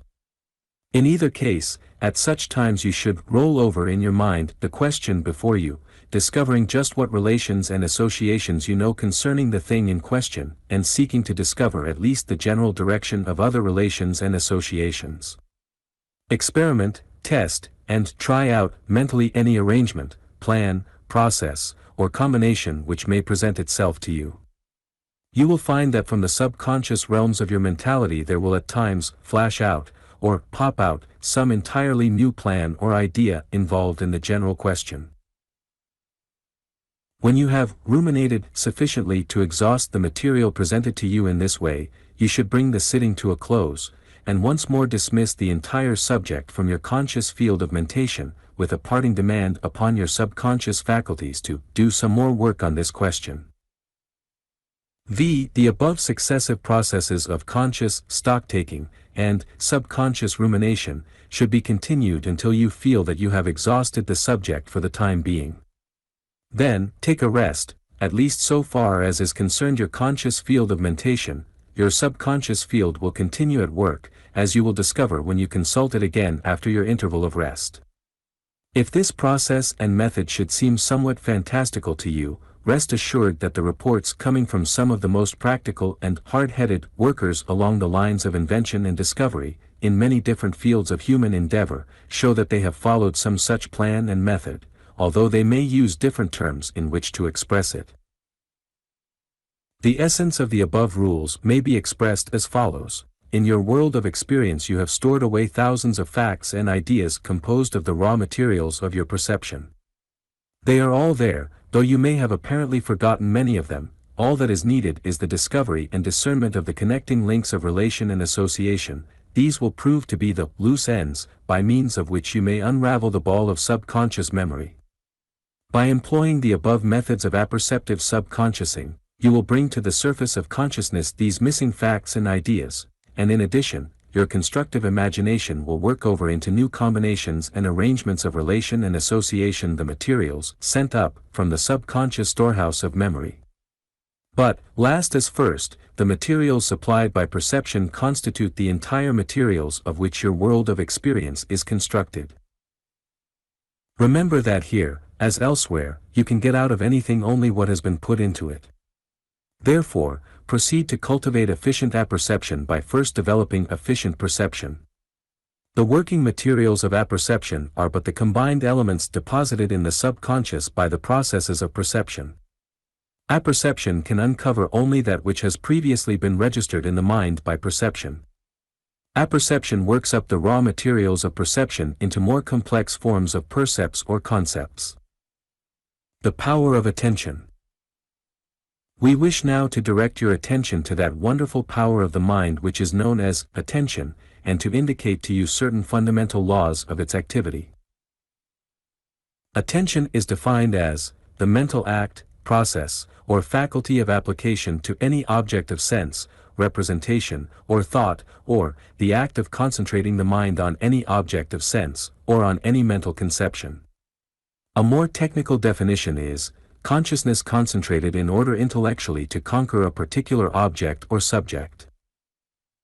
The scientific conception of attention is well illustrated by the following celebrated statement of Sir William Hamilton: attention is consciousness, and something more. It is consciousness voluntarily applied, under its law of limitations, to some determinate object. It is consciousness concentrated. Attention is consciousness applied by an act of will, or desire, under a particular law. This law, which we call the law of limitation, is, that the intention of our knowledge is in the inverse ratio of its extension, in other words, that the fewer the objects we consider at once, the clearer and more distinct will be our knowledge of them.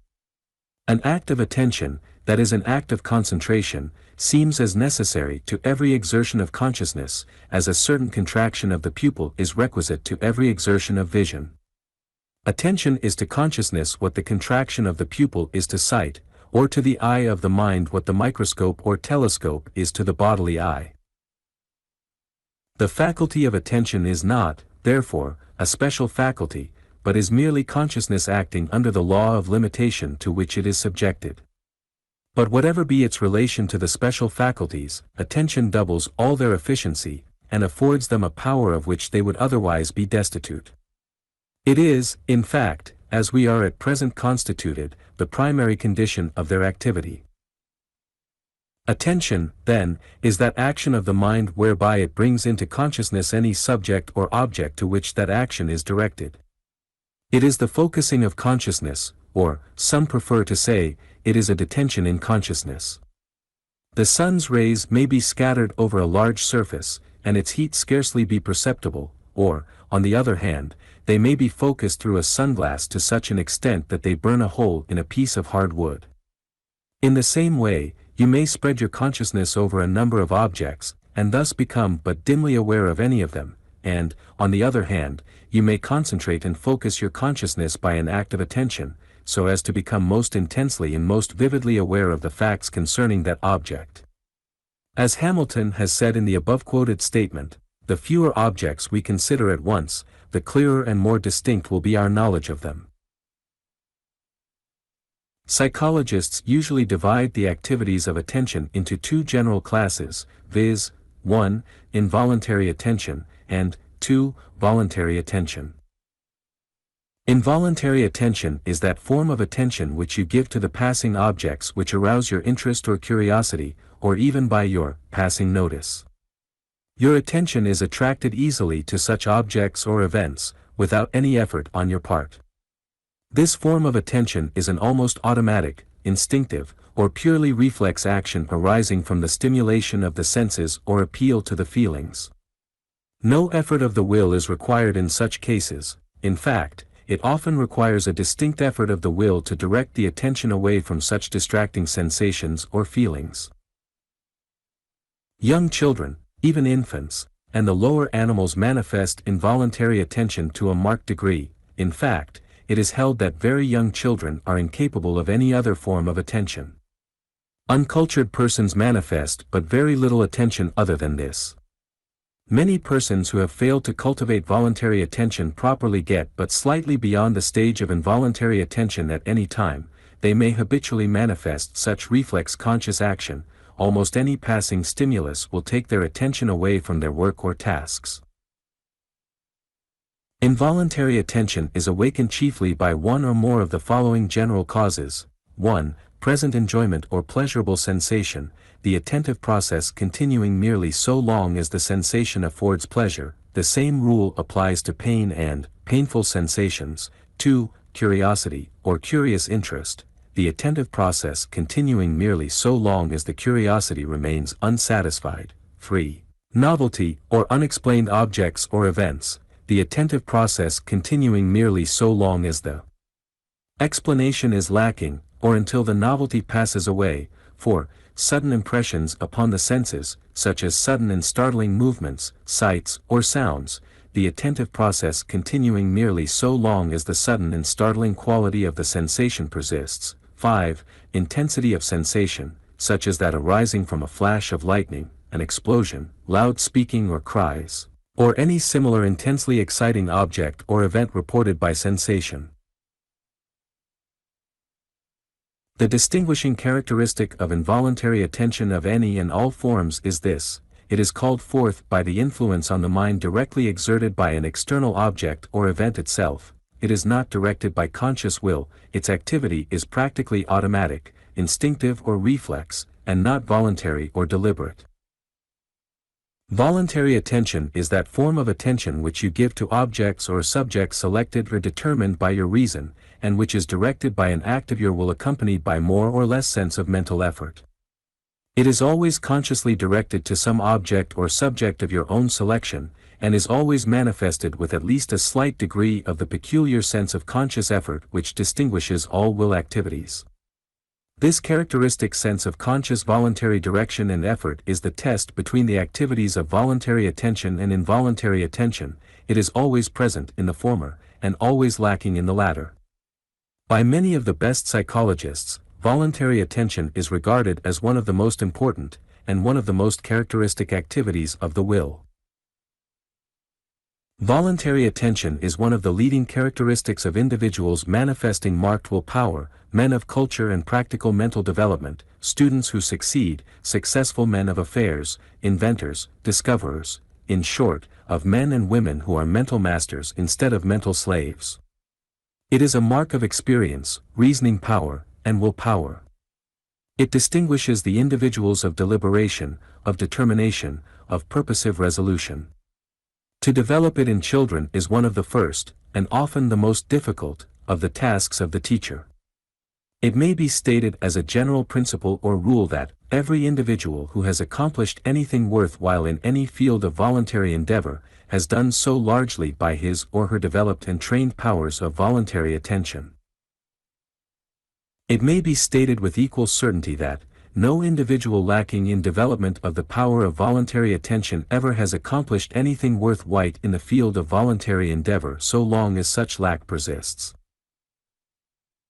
The distinguishing characteristic of voluntary attention of any and of all forms is this: it is called forth not by the direct influence upon the mind exerted by an external object or event itself, but, instead, by the influence exerted upon the mind by reason of the perceived relation existing between the observed subject, object, or event and something else which in and of itself attracts the thought, feeling, and will by reason of its own qualities. There must always be an attraction, calling forth attention, it is true, but in involuntary attention the attraction is direct, while in voluntary attention it is indirect.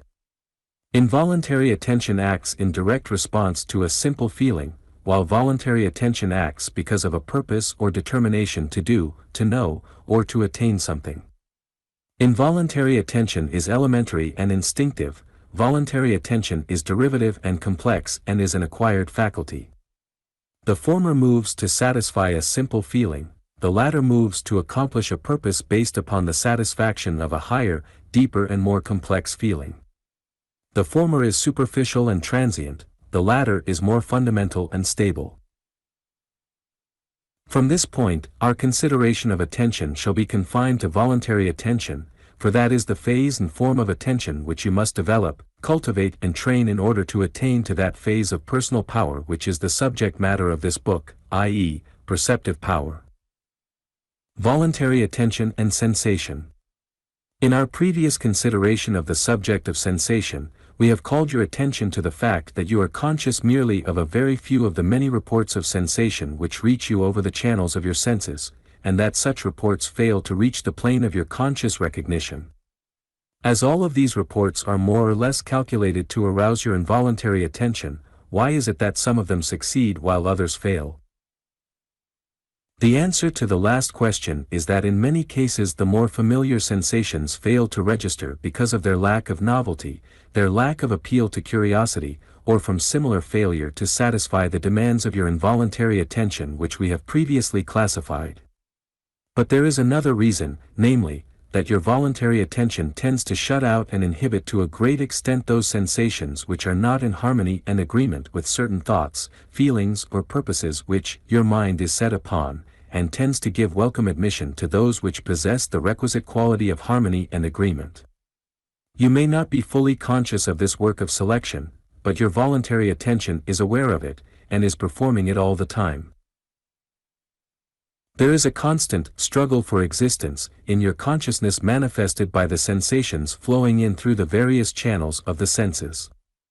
The law of the survival of the fittest decides the struggle, but the fittest are always those to which the greatest degree of voluntary attention is given by you. If your power of voluntary attention is developed, and trained by practice and habit, it will shut out from consciousness those inflowing sensations which are not in accord with what is on your mind, while admitting and welcoming those which are in accord with it. It is an axiom of psychology that if attention is centered upon one of several classes of sensations, that selected class will at once assume greatly increased strength and intensity, while those opposed to it will lose power and intensity. This is particularly true when the attention happens to be voluntary attention. The moral is obvious.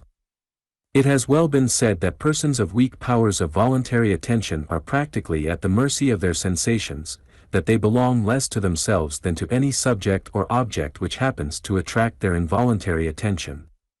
It being remembered that the intensity of a sensation depends largely upon the degree of attention bestowed upon it, you should choose well the many candidates for attention which throng the corridors of sensation, seeking admission through your door of perception. You doubtless have had many personal experiences in which your attention was so strongly attracted and held by certain objects or ideas that you became almost totally oblivious to all else that was going on around you. One in a brown study, or indulging in a day-dream often has this experience. An ardent lover frequently becomes oblivious of everything else and everybody else in the world except oneself and the loved one. You remember the old line about only one world, and only two persons in it, etc., do you not? Science ignores the indwelling romance, and sees in this phenomenon merely another case of concentrated attention and inhibition of subordinate sensations. How often have you become so engrossed in your newspaper, or in your thoughts, that you have been carried past your railroad station or other destination? The same explanation applies to such cases. A celebrated French writer intensely occupied with his work was totally oblivious of the terrible happenings of the massacre of St. Bartholomew, although the center of the carnage was directly beneath his windows. A noted German philosopher was so deeply buried in his studies that he did not hear the great guns of the bombardment of his college town, and after the surrender of the town he was surprised when the soldiers of Napoleon broke into his room searching for escaped prisoners. Socrates once became so thoroughly engrossed in philosophical thought, when he was in the army, that he stood stock still and allowed the entire army to pass on, without being aware of anything unusual. It was only when, hours later, he solved the perplexing problem, that he discovered that the army was many miles away from where he had been standing. He was forced to march half the night to overtake his company. Many instances are recorded in which persons have been severely wounded, but who by reason of their intense mental concentration upon something else have not perceived their pain for some time afterward. Public speakers suffering great physical pain have temporarily inhibited the perception of it by concentrating their attention upon their addresses. Noted writers suffering from excruciating neuralgia have been known to inhibit continuance of the pain by concentrating upon their work. Many persons have inhibited the pain of minor surgical operations, or of wounds, by intently thinking about something else. There is every difference between the painful sensation upon which the mind is kept, and a similar one where the mind is kept off it, as all physicians know. It is related of Henry Clay that he once became so intensely engrossed in the delivery of one of his great speeches in Congress that he failed to perceive the repeated prickings of a large pin vigorously applied by a fellow congressman, this latter performance resulting from a previous request from Clay that he be halted in his speech after a certain time had elapsed. The pin wounds repeatedly drew blood from his leg, but Clay never felt the sensation.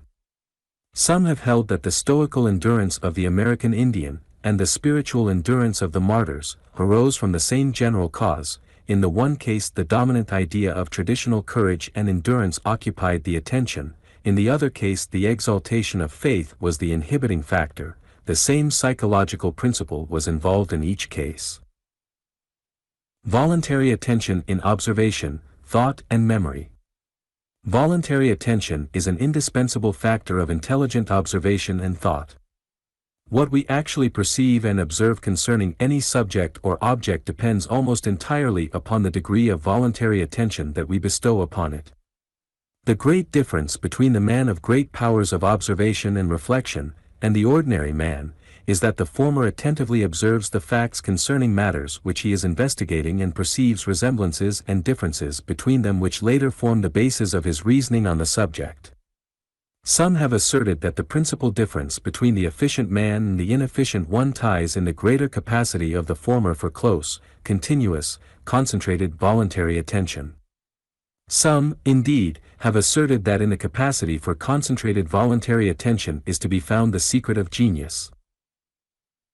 Newton was fond of asserting that the sole difference between himself and ordinary men consisted of his greater power of concentrated voluntary attention. It is an axiom of memory culture that memory depends primarily upon the degree of attention given to the original impression, and to its repetitions in the process of its recollection.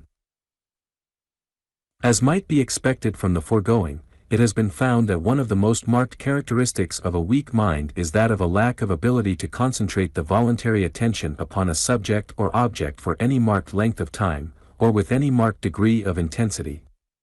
Medical science informs us that imbeciles and idiots are practically destitute of the power of concentrated voluntary attention, and that in certain forms of mental disorders one of the most characteristic symptoms is that of steadily weakening voluntary attention. In old age, when the mind begins to weaken and fail, it will be noticed that the aged person is able to remember quite well the events of his early years, but that he is unable to concentrate sufficient attention upon present happenings to fix them in his memory. In illness, the power of voluntary attention often is temporarily weakened. The following several quotations from eminent psychologists may prove of interest in this connection. Hamilton says, "Attention constitutes the better half of all intellectual power." Brodie says, "It is attention, more than any difference in the abstract power of reasoning, which constitutes the vast difference which exists between minds of different individuals." Butler says, "The most important intellectual habit that I know of is the habit of attending exclusively to the matter in hand." It is commonly said that genius cannot be infused by education, yet this power of concentrated attention, which belongs as a part of his gift to every great discoverer, is unquestionably capable of almost indefinite augmentation by resolute practice. The laws of voluntary attention. The following are the most general and important laws of voluntary attention. I. The value of interest. Attention attaches itself more easily to interesting subjects or objects, it rebels against attachment to uninteresting subjects or objects. The greater the degree of interest that exists, or can be created, in a subject or object to which it is desired that attention shall attach itself, the greater the ease with which attention is directed toward such, and the greater the ease in holding it there. But, where interest is originally lacking in the subject or object of attention, it may be created by associating these with other subjects or objects in which interest abides, or else by examining the original subject or object for possible points of interest, the latter usually being discovered in the course of the examination, or else being awakened by the latter. 2. Variety of stimulus. Attention tends to decline and weaken if the original stimulus remains unvaried, and becomes monotonous. Novelty in an object or subject tends to awaken interest, and thus to give intensity to attention. When the novelty vanishes, interest wanes, and attention loses its stimulus. The remedy is found in so conducting the observation as gradually to unfold new attributes in the subject or object, or else by changing the viewpoint, so as to present the subject or object from a new angle of interest. The discovery of new attributes, properties, qualities, or associations in objects or subjects under consideration will usually awaken new interest, and as a consequence, renewed attention. Such process of awakening new interest, at the same time, tends to vary the stimulus and to add variety to the mental task. 3. Physical strain. When attention is directed constantly toward a certain object or subject for too long a period of time, the nervous system, including the brain cells, become wearied and their efficiency becomes temporarily impaired. The remedy for this is found in the method of dividing the subject or object into mental sections or classes, each class or section being observed, examined, or considered separately, the attention then being directed to the next section or class when signs of weariness manifest themselves. By breaking up the process in this way, you obtain not only the relief from the physical strain, but also add new interest, varying stimulus, and a better impression upon the memory. 4. Resting attention. When voluntary attention becomes wearied from too constant application to a certain task, it should be rested. But it is not necessary to give it the rest of an entire absence of attention to any object or subject, as in sleep, drowsiness, or similar states, though of course a normal amount of sleep is necessary for health and efficiency. The voluntary attention, or rather your powers of voluntary attention, may be effectively rested by several methods. The two most important are the following: 1. By directing the voluntary attention into entirely different channels, or 2. By withdrawing the voluntary effort and allowing involuntary attention to occupy the field for a time. The reason for each of these methods is given in the following paragraphs. A. By directing the voluntary attention into different channels you bring variety, new interest, and a new stimulus into play. The mental spirit of attention is invigorated and re-energized, and your physical nervous system and brain cells are rested by reason of the change of the direction of the attention. Many busy men rest themselves by changing their mental tasks from time to time under this method, by thinking of something else. B. By allowing involuntary attention to exert itself for the time, such as by looking out of the window, light reading, taking a walk, playing an out-of-door game, attending a play or movie picture, you obtain rest under this second method, this also being true if you indulge in a reverie, or daydream, allowing imagination full sway for the time being. Some of the brightest thinkers have rested themselves after periods of intense application of voluntary attention, by reading light stories or detective tales, by playing simple games or romping with the children, or by similar forms of diversion. Mental concentration. You have heard much of the value and importance of mental concentration. You have in a general way realized that it plays an important part in all perceptive and reasoning processes. You doubtless have felt at times that you lack the power of mental concentration, or, at least, that it would be well if your powers of this kind were more highly developed. You have felt strongly, particularly when your mind has manifested a decided tendency to wander away from the subject or object under consideration, that a greater degree of mental concentration on your part would be very desirable. But, in all probability, you have never stopped to consider just what this power really is. We trust that when you have finished the reading and study of this part of our book you will have a clearer and more definite idea of the nature and meaning of mental concentration, and a better understanding of the methods whereby it may be developed and employed. The term, concentration, in its general sense, means the act or process of bringing, coming, approaching, or directing toward a common point or center, or of bringing to or meeting in one point. Mental concentration, then, is bringing and holding the mind to one point, of focusing its powers upon a central point. As the average person would express it, it is keeping one's mind on the subject. The ancient Oriental philosophers called it keeping the mind one-pointed. Mental concentration, however, is not a special faculty or power of the mind. It is simply a high degree of voluntary attention. It is voluntary attention manifested in a positive manner, in a quite definite direction, and with a clearly defined purpose. Indeed, in all forms, phases, or degrees of attention there is a certain manifestation of mental concentration, the holding of the mind one-pointed.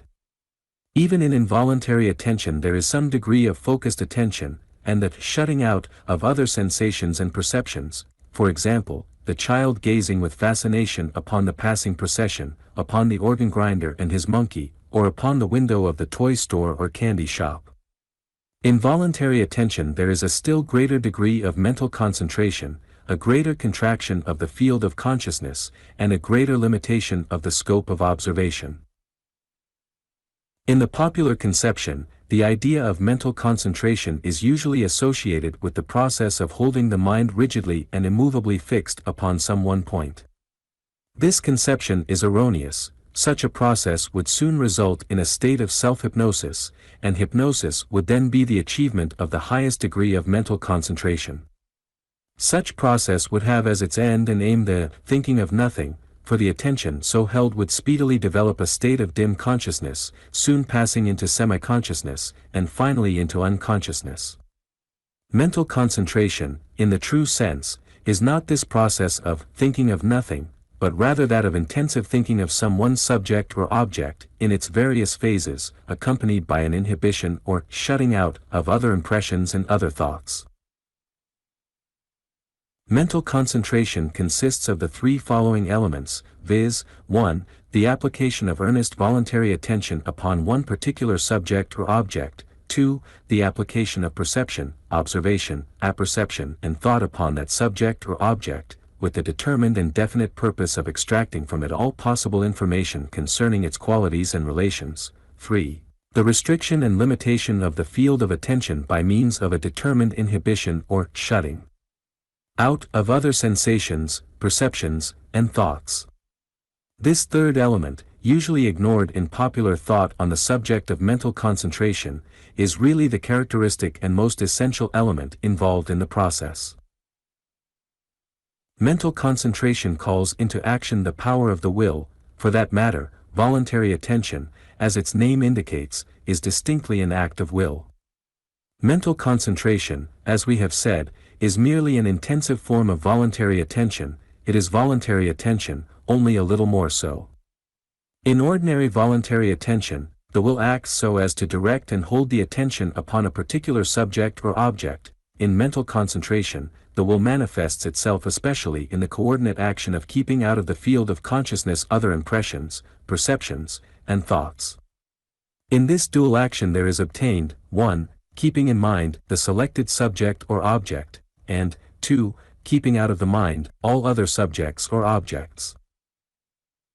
Mental concentration imposes a continuity of attention to the same subject. But this continuity of attention is by no means fully ensured by the mere act of keeping in mind the selected subject or object of thought. It requires also the keeping out of the mind all disturbing or distracting influences. If the will relaxes its hold upon the attention, then the latter is quite likely to be attracted to and carried away by some of the countless thoughts, ideas, or notions which constitute the stream of thought, and which are brought into consciousness by means of the law of association. In order to secure efficient mental concentration, the will must be trained to prevent the attention from being seduced, allured, enticed, decoyed, inveigled, and led astray by attractive, passing thoughts. Gordy brings out this idea very clearly in the following passage: as you use your will to give your attention to geometry, although it attracts you less than a number of other subjects, so if you really study it, you will use your will to prevent your mind from being dragged away from it by the interests that are constantly importuning you. He who possesses this power in a high degree possesses in a high degree the power of voluntary attention, to give steadiness to the mind, to prevent it from going capriciously here and there under the influence of the interests that happen to be present at the particular moment. The secret of mental concentration, then, is seen to consist of the manifestation of its essential characteristic, the added characteristic superimposed upon those of ordinary voluntary attention, namely, that of keeping out, shutting out, or inhibiting the influence of distracting, disturbing, and diverting outside thought, or other ideas. Voluntary attention, once directed and held by the will upon a certain object or subject, will readily permit the efficient activity of perception, apperception and thought, provided that by mental concentration the other, or outside, attractions are shut out and kept out of consciousness. We ask you to consider carefully, and to fix in your mind, this fact of the importance of the shutting out and keeping out process. If you will acquire the knack of this keeping out and shutting out process, you will have mastered the art and science of mental concentration, for voluntary attention will do the rest for you. A writer on the subject of practical psychology has aptly compared this shutting out process to the act of placing blinkers on a horse. The blinkers prevent the horse from seeing things which are likely to disturb, distract, or divert his attention from his business of life. They shut out and keep out the sensations and perceptions of other and outside things. They narrow his field of attention, and therefore limit and concentrate his area of present consciousness. They render him practically blind to distracting, diverting and disturbing sights, hence they are sometimes called blinders, and are defined as leather screens on the bridle, serving to hinder a horse from seeing objects at the side.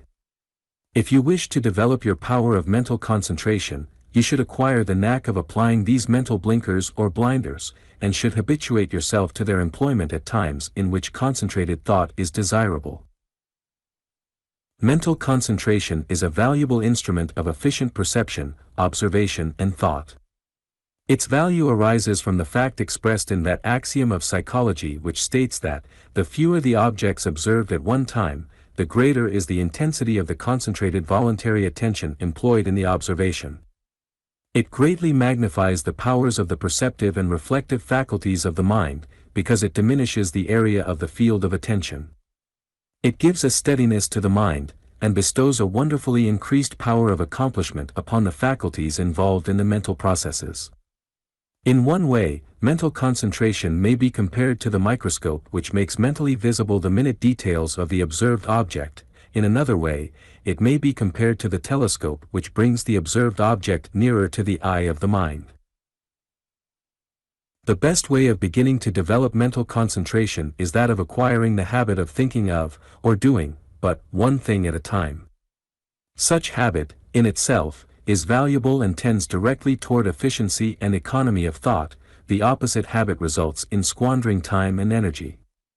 Many prominent men have testified to the value of attending to but one thing at a time, giving to it the undivided attention for the time being, then withdrawing that attention completely and focusing it upon the next thing to be observed or considered. Lies says, "It is necessary in mental concentration that one single impression at a time shall be imprinted on the sensorium, and that the elements of the sensorium themselves shall be in a kind of silence and receptive calm." Kay says, "It is as one is able to shut out every other object from the mind, every idea, even that of self, that he attains the highest degree of mental power." If we would possess the power of concentrated attention to a high degree, we must cultivate the habit of attending to what is directly before the mind, to the exclusion of all else. All distracting thoughts and feelings that tend to withdraw the mind from what is immediately before it are therefore to be avoided. This habit of attending to but one thing at a time has, also, another valuable feature, i.e., that of enabling you to put out of your mind, to shut out and keep out of mind the subject or object which you previously have been considering but which you have now laid aside for the time being. By means of this habit, you are enabled to put that subject or object into its appropriate compartment of the mind, to shut that compartment and to keep it closed until you once more wish to examine its contents. With all the other mental compartments closed, you will be able to examine, consider and decide upon the contents of the particular one which you have now before you. This ability to put aside subjects and objects of thought when one is through with his present consideration of them, this shutting the particular compartment of the mind containing them, is one of the marked powers of men and women who have attained prominence in the various fields of human endeavor. Many prominent persons analyzing the causes of their success in efficient perception, observation, thought and action, have attributed it largely to this power which they have acquired by practice and through habit. To be able to take your mind off a thing, when you are through with it, is quite as important as to be able to put your mind on a thing, when you wish to observe or consider it. We advise you to acquire, by practice and exercise, the faculty and habit of attending to but one thing at a time, and that of passing from that thing to another, when you wish to do so, with ease and facility, but never carrying the loose end of thought of one thing over into the thought of the next thing. Napoleon, that great master of mental concentration, frequently said that his mind was like a great chest of many drawers. When he wished to consider the contents of any particular drawer, he pulled it out. When he was through considering these, he closed the drawer, and then kept it closed until he wished to open it once more for a definite purpose. He was careful not to mix the contents of the respective drawers, and he never had two drawers opened at the same time. The senior J. Pierpont Morgan is said to have developed by training a similarly efficient mind. When he was considering a subject, he regarded it with absolute mental concentration. When the consideration was concluded, he dismissed it completely from his field of conscious attention, and turned to some other subject. Granville said, "A frequent cause of failure in the faculty of concentrated attention is that of striving to think of more than one thing at a time." Beattie says, "While employed on any one subject, our thoughts should not wander to another. This rule holds good of our rest, play or recreation, as well as of our work. When we go to the fields of exercise, we should leave all our speculations behind, otherwise we will fatigue the body and distract the mind, and will confirm ourselves in those habits of inattention which, when persisted in, constitute what is called an absent-minded person." What at first may seem an exception to the rule of mental concentration is found in the fact that often one finds himself better able to concentrate upon a subject or object, and his attention is faintly stirred by something else, by something of but slight interest, such as, for instance, a dull sermon, a piece of light music, or the voices of persons engaged in idle or light conversation. This apparent exception, however, when rightly understood, is really a verification of the rule rather than an exception to it. It is explained by the well-known fact that a slight stimulus often serves to attract feebly and hold lightly the idle, involuntary attention, to keep it busy, thus preventing it from being attracted by stronger and more active sensory or representative stimuli which would tend to distract, divert and disturb the voluntary attention from its definite task. We once heard a lady explain this process as follows: "It is like giving the baby an empty spool to play with, in order to keep it out of mischief." This furnishes the explanation of the familiar phenomenon of a person whittling a stick, or drawing figures on a sheet of paper, in order better to think about thing under consideration. It also gives the reason for the fact that many a time, while listening to a dull sermon, uninteresting lecture, or tiresome play, one is able to think out certain problems or questions which have previously been too much for him. Thus the dull preacher, or his brother in other fields of public work, often is a blessing in disguise, though few such would appreciate a testimonial to this effect. In the earlier stages of our present consideration of this particular subject, we directed your attention to the fact that mental concentration is not a state of thinking about nothing, but rather is one of intense thinking about something. That something, however, does not consist of some one indivisible point of thought or perception. If it were this, then the conscious attention would soon flag, and a state of lessened consciousness, such as drowsiness or even sleep, would intervene. Continued focused attention upon an indivisible point, or upon any other abstract thing, would result in at least some degree of self-hypnosis, unless sleep asserted itself.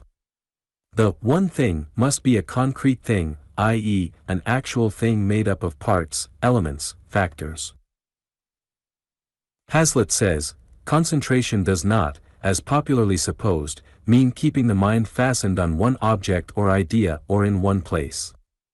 It consists in having a problem or purpose constantly before one. It means keeping our thought moving toward one desired end. Mental concentration is not like a stagnant pool of water. It is not motionless, it is in constant and continuous motion, intense motion. It is like an active, swift whirlpool, abiding in one place or point in the stream of thought. Its whirls draw to it all that it needs from the mental waters around it. It moves, is always moving, yet it moves not from its own place." This leads us to a reference to the laws of attention set forth in the preceding section of this book, for in the understanding and application of those principles is to be found the effective, working method of mental concentration. These laws of attention, stated briefly, are as follows. 1. The law of interest, whereby the presence of a lively interest is a necessary factor of the manifestation of attention. 2. The law of variety of stimulus, whereby the element of novelty is a necessary factor in the manifestation of the continuation of attention. 3. The law of physical strain, whereby the element of breaking up the object or subject of attention is necessary in order to avoid the exhaustion of the nervous mechanism employed in attention. 4. The law of rest, whereby the element of variation in the direction of the attention is necessary in order to comply with the requisites of the respective laws of interest, variety of stimulus, and physical strain. Reference to the detailed statement of the laws of attention, appearing in the concluding pages of the previous section of this book, is advised at this stage of your study of the present phase of voluntary attention, the phase of mental concentration. Now, then, in your practice of mental concentration, you will find it practically impossible to observe these laws of attention if you attempt to concentrate continuously upon an abstract idea, i.e., upon the idea of a subject or object lacking concreteness, divisibility, and analysis into parts, elements and factors. For this reason, such attempted continued concentration of attention results in lessened conscious, or even in sleep, self-hypnosis, or unconsciousness of some kind. But when your subject or object is concrete, and therefore capable of analysis into parts, elements, or factors, then you will find it possible and comparatively easy to observe these laws of attention, and, therefore, to apply efficiently the principle of mental concentration. The best way to proceed to apply these laws and principles is to divide your subject or object under consideration into its several parts, elements, and factors, then to proceed to consider each of these constituent groups in regular logical order, passing from one to another when weariness, lessened activity, and decreased power of concentration manifest themselves. In this way, and in this way alone, is it possible for you to maintain continuous interest, variety of stimulus, avoidance of physical strain, and to obtain rest for the attention. The variety of stimulus provides a continuous interest, avoids physical strain, and provides rest for the attention. Here, also, we ask you to refer to that section of this book entitled Observation and Experiment, and to note the rules of observation therein presented. Note, especially, the reference to the whole and the parts, combined observation, visualized observations, naming observations, and the general rule. These rules of observation should be observed by you in your practice of mental concentration. The rule of the whole and the parts points out the course to be pursued in your mental concentration if you would observe the laws of attention, and observe them you must, if you wish to attain efficient mental concentration. You should concentrate first on the more general aspect of the subject or object under consideration, the thing as a whole. But this whole must be a real whole, made up of parts, elements and factors, and not merely an abstract whole thought of as existing, in, of, and by itself. For instance, if you wish to concentrate upon the subject, house, you must concentrate upon an actual house, a real house, either one in existence, one which has been in existence, or one which is possible of being in existence, made up of all the constituent parts of a house, not of the abstract idea of house. It must be the house, and not merely house, the latter being a mere word, name or term, and not a representation of a real or possible thing. Read over this statement until you get it, until you catch the idea. Abstract things have no real existence outside of abstract thought, only concrete things actually exist, or can so exist. Abstract ideas, in the words of the popular humorist, are all right, but they don't mean anything. From your concentrated consideration of the whole of your subject or object, then proceed to concentrate upon the leading parts, elements or factors of that whole. Exhausting this, or feeling fatigue or loss of interest, then proceed to a minor or subordinate class of parts, elements or factors, and so on, until finally you have given concentrated attention to all the parts, elements, and factors of that whole. This may take more than one sitting, in most cases it will require many such. Keep at it, however, until you have sucked the juice from the orange, or extracted the meat from the egg. Let your ideal end and purpose be to exhaust the subject or object of all possible information concerning all of its qualities and relations. Let your method be to work from the whole to its parts, from general to particulars. Pursue the investigation along the lines of analysis, i.e., that of analyzing, dissecting, separating, taking apart, resolving and refining the subject or object into its constituent, composing, correlated parts, elements, and factors, and into the disclosure of its relations and associations.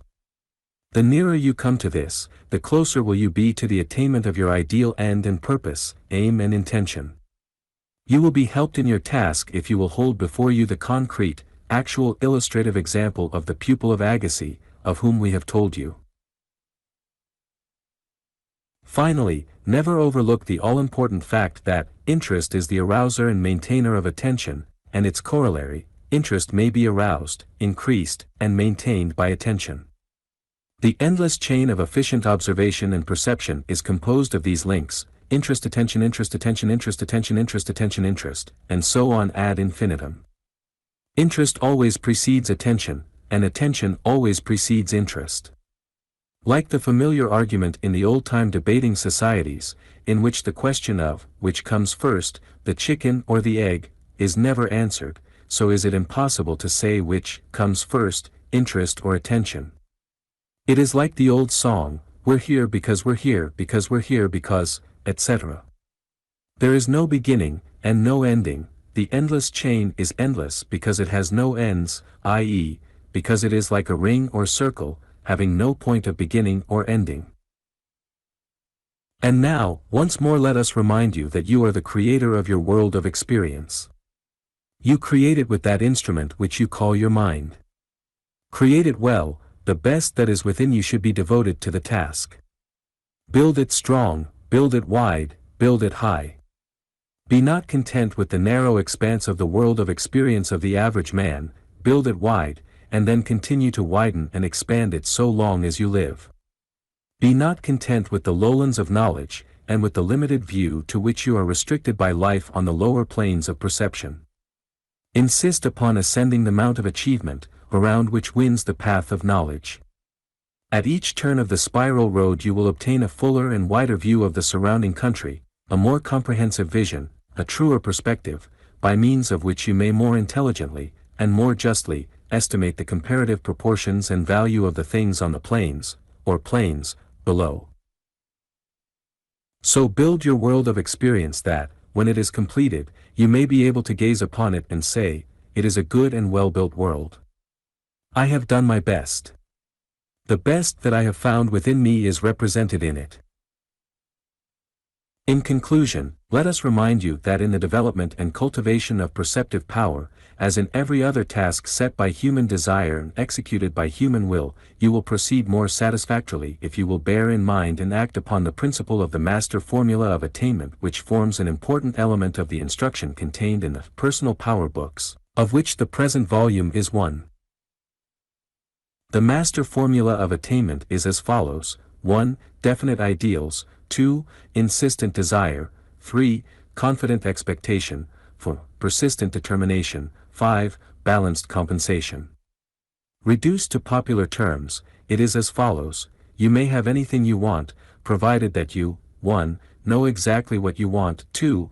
Want it hard enough, 3. Confidently expect to obtain it, 4. Persistently determined to obtain it, and 5. Are willing to pay the price of its attainment. The cultivation and development of perceptive power also meets the requirements of the touchstone of positivity, which is frequently referred to in the several books forming this series. The touchstone of positivity is the following test question applied to any and every undertaking contemplated by you: will this make me stronger, better, and more efficient? That well-developed and cultivated perceptive power will tend to make you stronger, better, and more efficient is self-evident. That you will be able to develop and cultivate perceptive power is assured, provided that you know exactly what you want it hard enough, confidently expect to attain it, persistently determined to obtain it, and are willing to pay the price of its attainment.